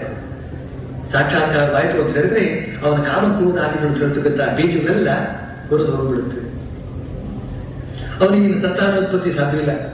ಬಳಿಕ ಮುಂದುವರಿಸ್ತಾರೆ ಶ್ರೀರಾಮಕೃಷ್ಣರು, ಯಾರಿಗೆ ಭಗವಂತನ ದರ್ಶನವಾಗಿರುತ್ತೋ ಆತನ ಅಹಂ ಹೆಸರಿಗೆ ಮಾತ್ರ ಉಳಿದುಕೊಂಡಿರುತ್ತೆ. ಆ ಅಹಂ ಮೂಲಕ ಯಾವ ದುಷ್ಟ ಕೆಲಸವನ್ನು ಮಾಡುವುದಕ್ಕೆ ಸಾಧ್ಯವಾಗುವುದಿಲ್ಲ. ಅದು ಹೆಸರಿಗೆ ಮಾತ್ರ ಇರುತ್ತೆ. ತೆಂಗಿನ ಮಟ್ಟೆ ಅಂದ್ರೆ ಗರಿ, ತೆಂಗಿನ ಗರಿಯ ಮಚ್ಚೆಯ ಹಾಗೆ. ಮಚ್ಚೆ ಅಂದ್ರೆ ಗುರುತು. ಮಟ್ಟೆ ಬಿದ್ದು ಹೋಗಿದೆ, ಈಗ ಕೇವಲ ಮಚ್ಚೆ ಮಾತ್ರ ಇದೆ. ಮಟ್ಟೆ ಅಂದ್ರೆ ತೆಂಗಿನ ಗರಿ, ಮಚ್ಚೆ ಅಂದ್ರೆ ಗುರುತು. ತೆಂಗಿನ ಮರವನ್ನ ನೆನಪು ಮಾಡ್ಕೊಳ್ಬೇಕೀಗ. ಮತ್ತೆ ಅಂತ ಹೇಳ್ತಕ್ಕಂಥದ್ದು ಹಳ್ಳಿ ಭಾಷೆ ಅಂತ ಕಾಣುತ್ತೆ. ಪಟ್ಟಣದಲ್ಲಿ ತೆಂಗಿನ ಮರದ ಬಗ್ಗೆ ವಿಶೇಷವಾದ ಪರಿಜ್ಞಾನ ಗೃಹಮಟ್ಟಿ ಕಾಣಿ. ಆದರೆ ಹೆಚ್ಚಿನ ಪಟ್ಟಣಿಗಳೆಲ್ಲ ಹಳ್ಳಿಯಿಂದ ಬಂದವರಾದ್ರಿಂದ ಭತ್ತಾಗಿ ಹೇಳ್ಕೊಳ್ಬೇಕಾಗಿಲ್ಲ.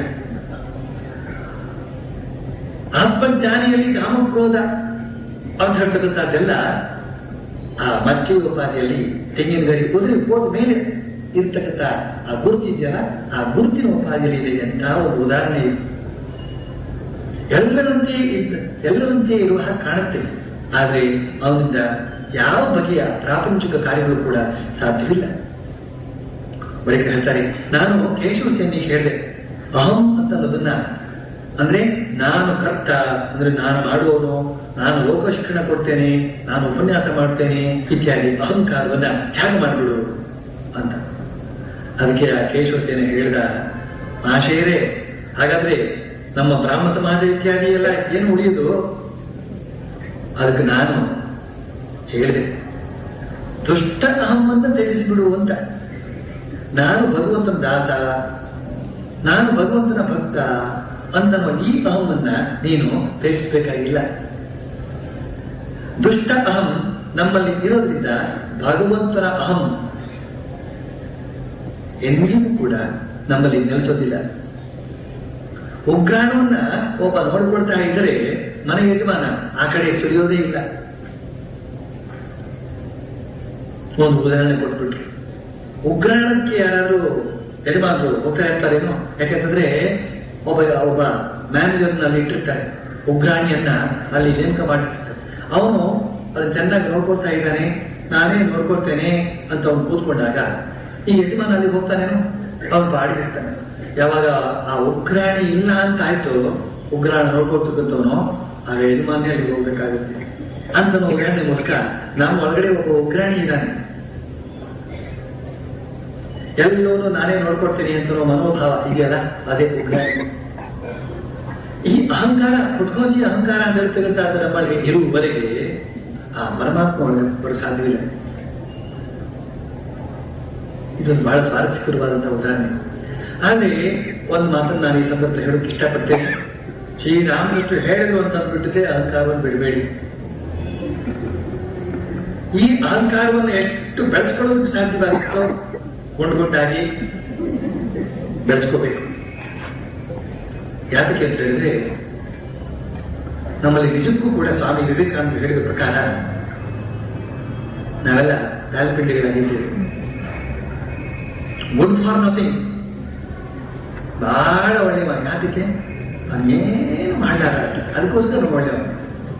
ಇಂತಹ ಸ್ಥಿತಿಯ ದುರ್ಬಲ ಪರಿಸ್ಥಿತಿ. ಆದ್ರಿಂದ ಅಹಂಕಾರವನ್ನು ಬೆಳೆಸ್ಕೊಳ್ಳೋದು ಬಹಳ ಒಳ್ಳೆಯದು.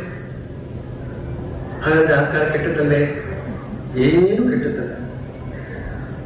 ಭಗವಂತ ನನ್ನ ಬಲಿ ತೆಗೆದುಕೊಳ್ತಾನೆ ಒಂದು ದಿವಸ. ಭಗವಂತನಿಗೆ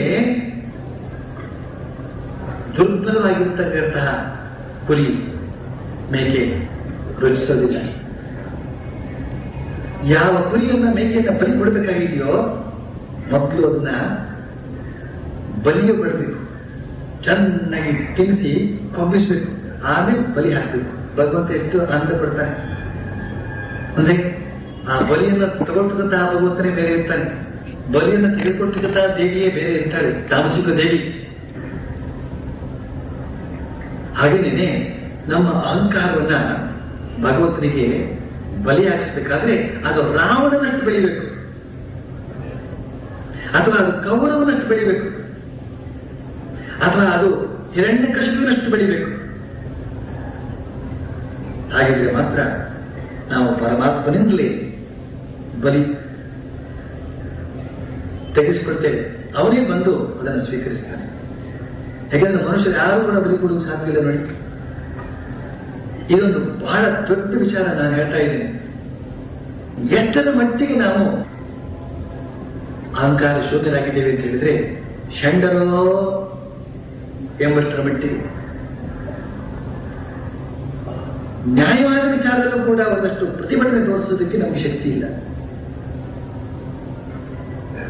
ಕಣ್ಣೆದುರಿಗೇನೆ ಅನ್ಯಾಯ ನಡೀತಾ ಇದ್ರು ಕೂಡ ಅದನ್ನು ಪ್ರತಿಭಟಿಸುವ ಸಾಮರ್ಥ್ಯ ನಮ್ಮಲ್ಲಿಲ್ಲ.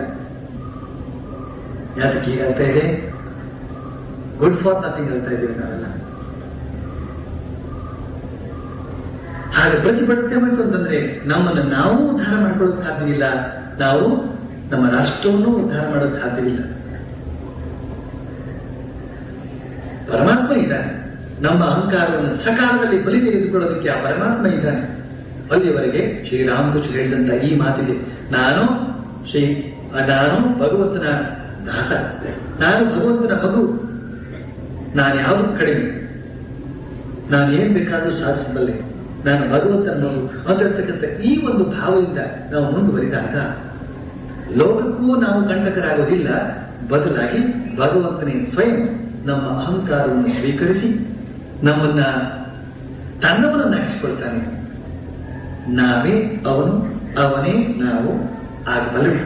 ಯಾಕೆಂತಂದ್ರೆ ಈ ಅಹಮ್ಮೇ ಸೋಹಂ, ಇದನ್ನೇ ನಾವು ಪರಿಪೂರ್ಣವಾಗಿ ಬೆಳೆಸಿದಾಗ ಅದೇ ಆ ಮಹತ್ತರವಾದ ಅಹಂಕಾರದಲ್ಲಿ ಲೀನವಾಗುವುದು. ಬಲಿಯಾಗುವುದು ಅಂತಂದ್ರೆ ಲೀನವಾಗುವುದು ಅಂತ ಅಷ್ಟೇ ಅರ್ಥ. ಹೀಗೆ ನಾವು ಅಹಂಕಾರವನ್ನು ಹೋಗಲಾಡಿಸಿಕೊಳ್ಬೇಕು ಅಂತ ಅನ್ನುವ ಆ ಒಂದು ಭರದಲ್ಲಿ ನಿಸ್ಸಾರ ವ್ಯಕ್ತಿಗಳಾಗಬಾರದು, ಹೇಳಿರುವಂತೂ ಖಂಡಿತ ಆಗಬಾರದು ಅಂತ ಹೇಳಿ ಇಂದಿನ ಉಪನ್ಯಾಸವನ್ನ ಮುಗಿಸ್ತೇನೆ. ಮುಂದಿನದನ್ನ ಶ್ರೀರಾಮಕೃಷ್ಣ ಕೃಪೆಯಿಂದ ಮುಂದಿನ ಶನಿವಾರ ಮುಂದುವರಿಸ್ತೇನೆ. ಓ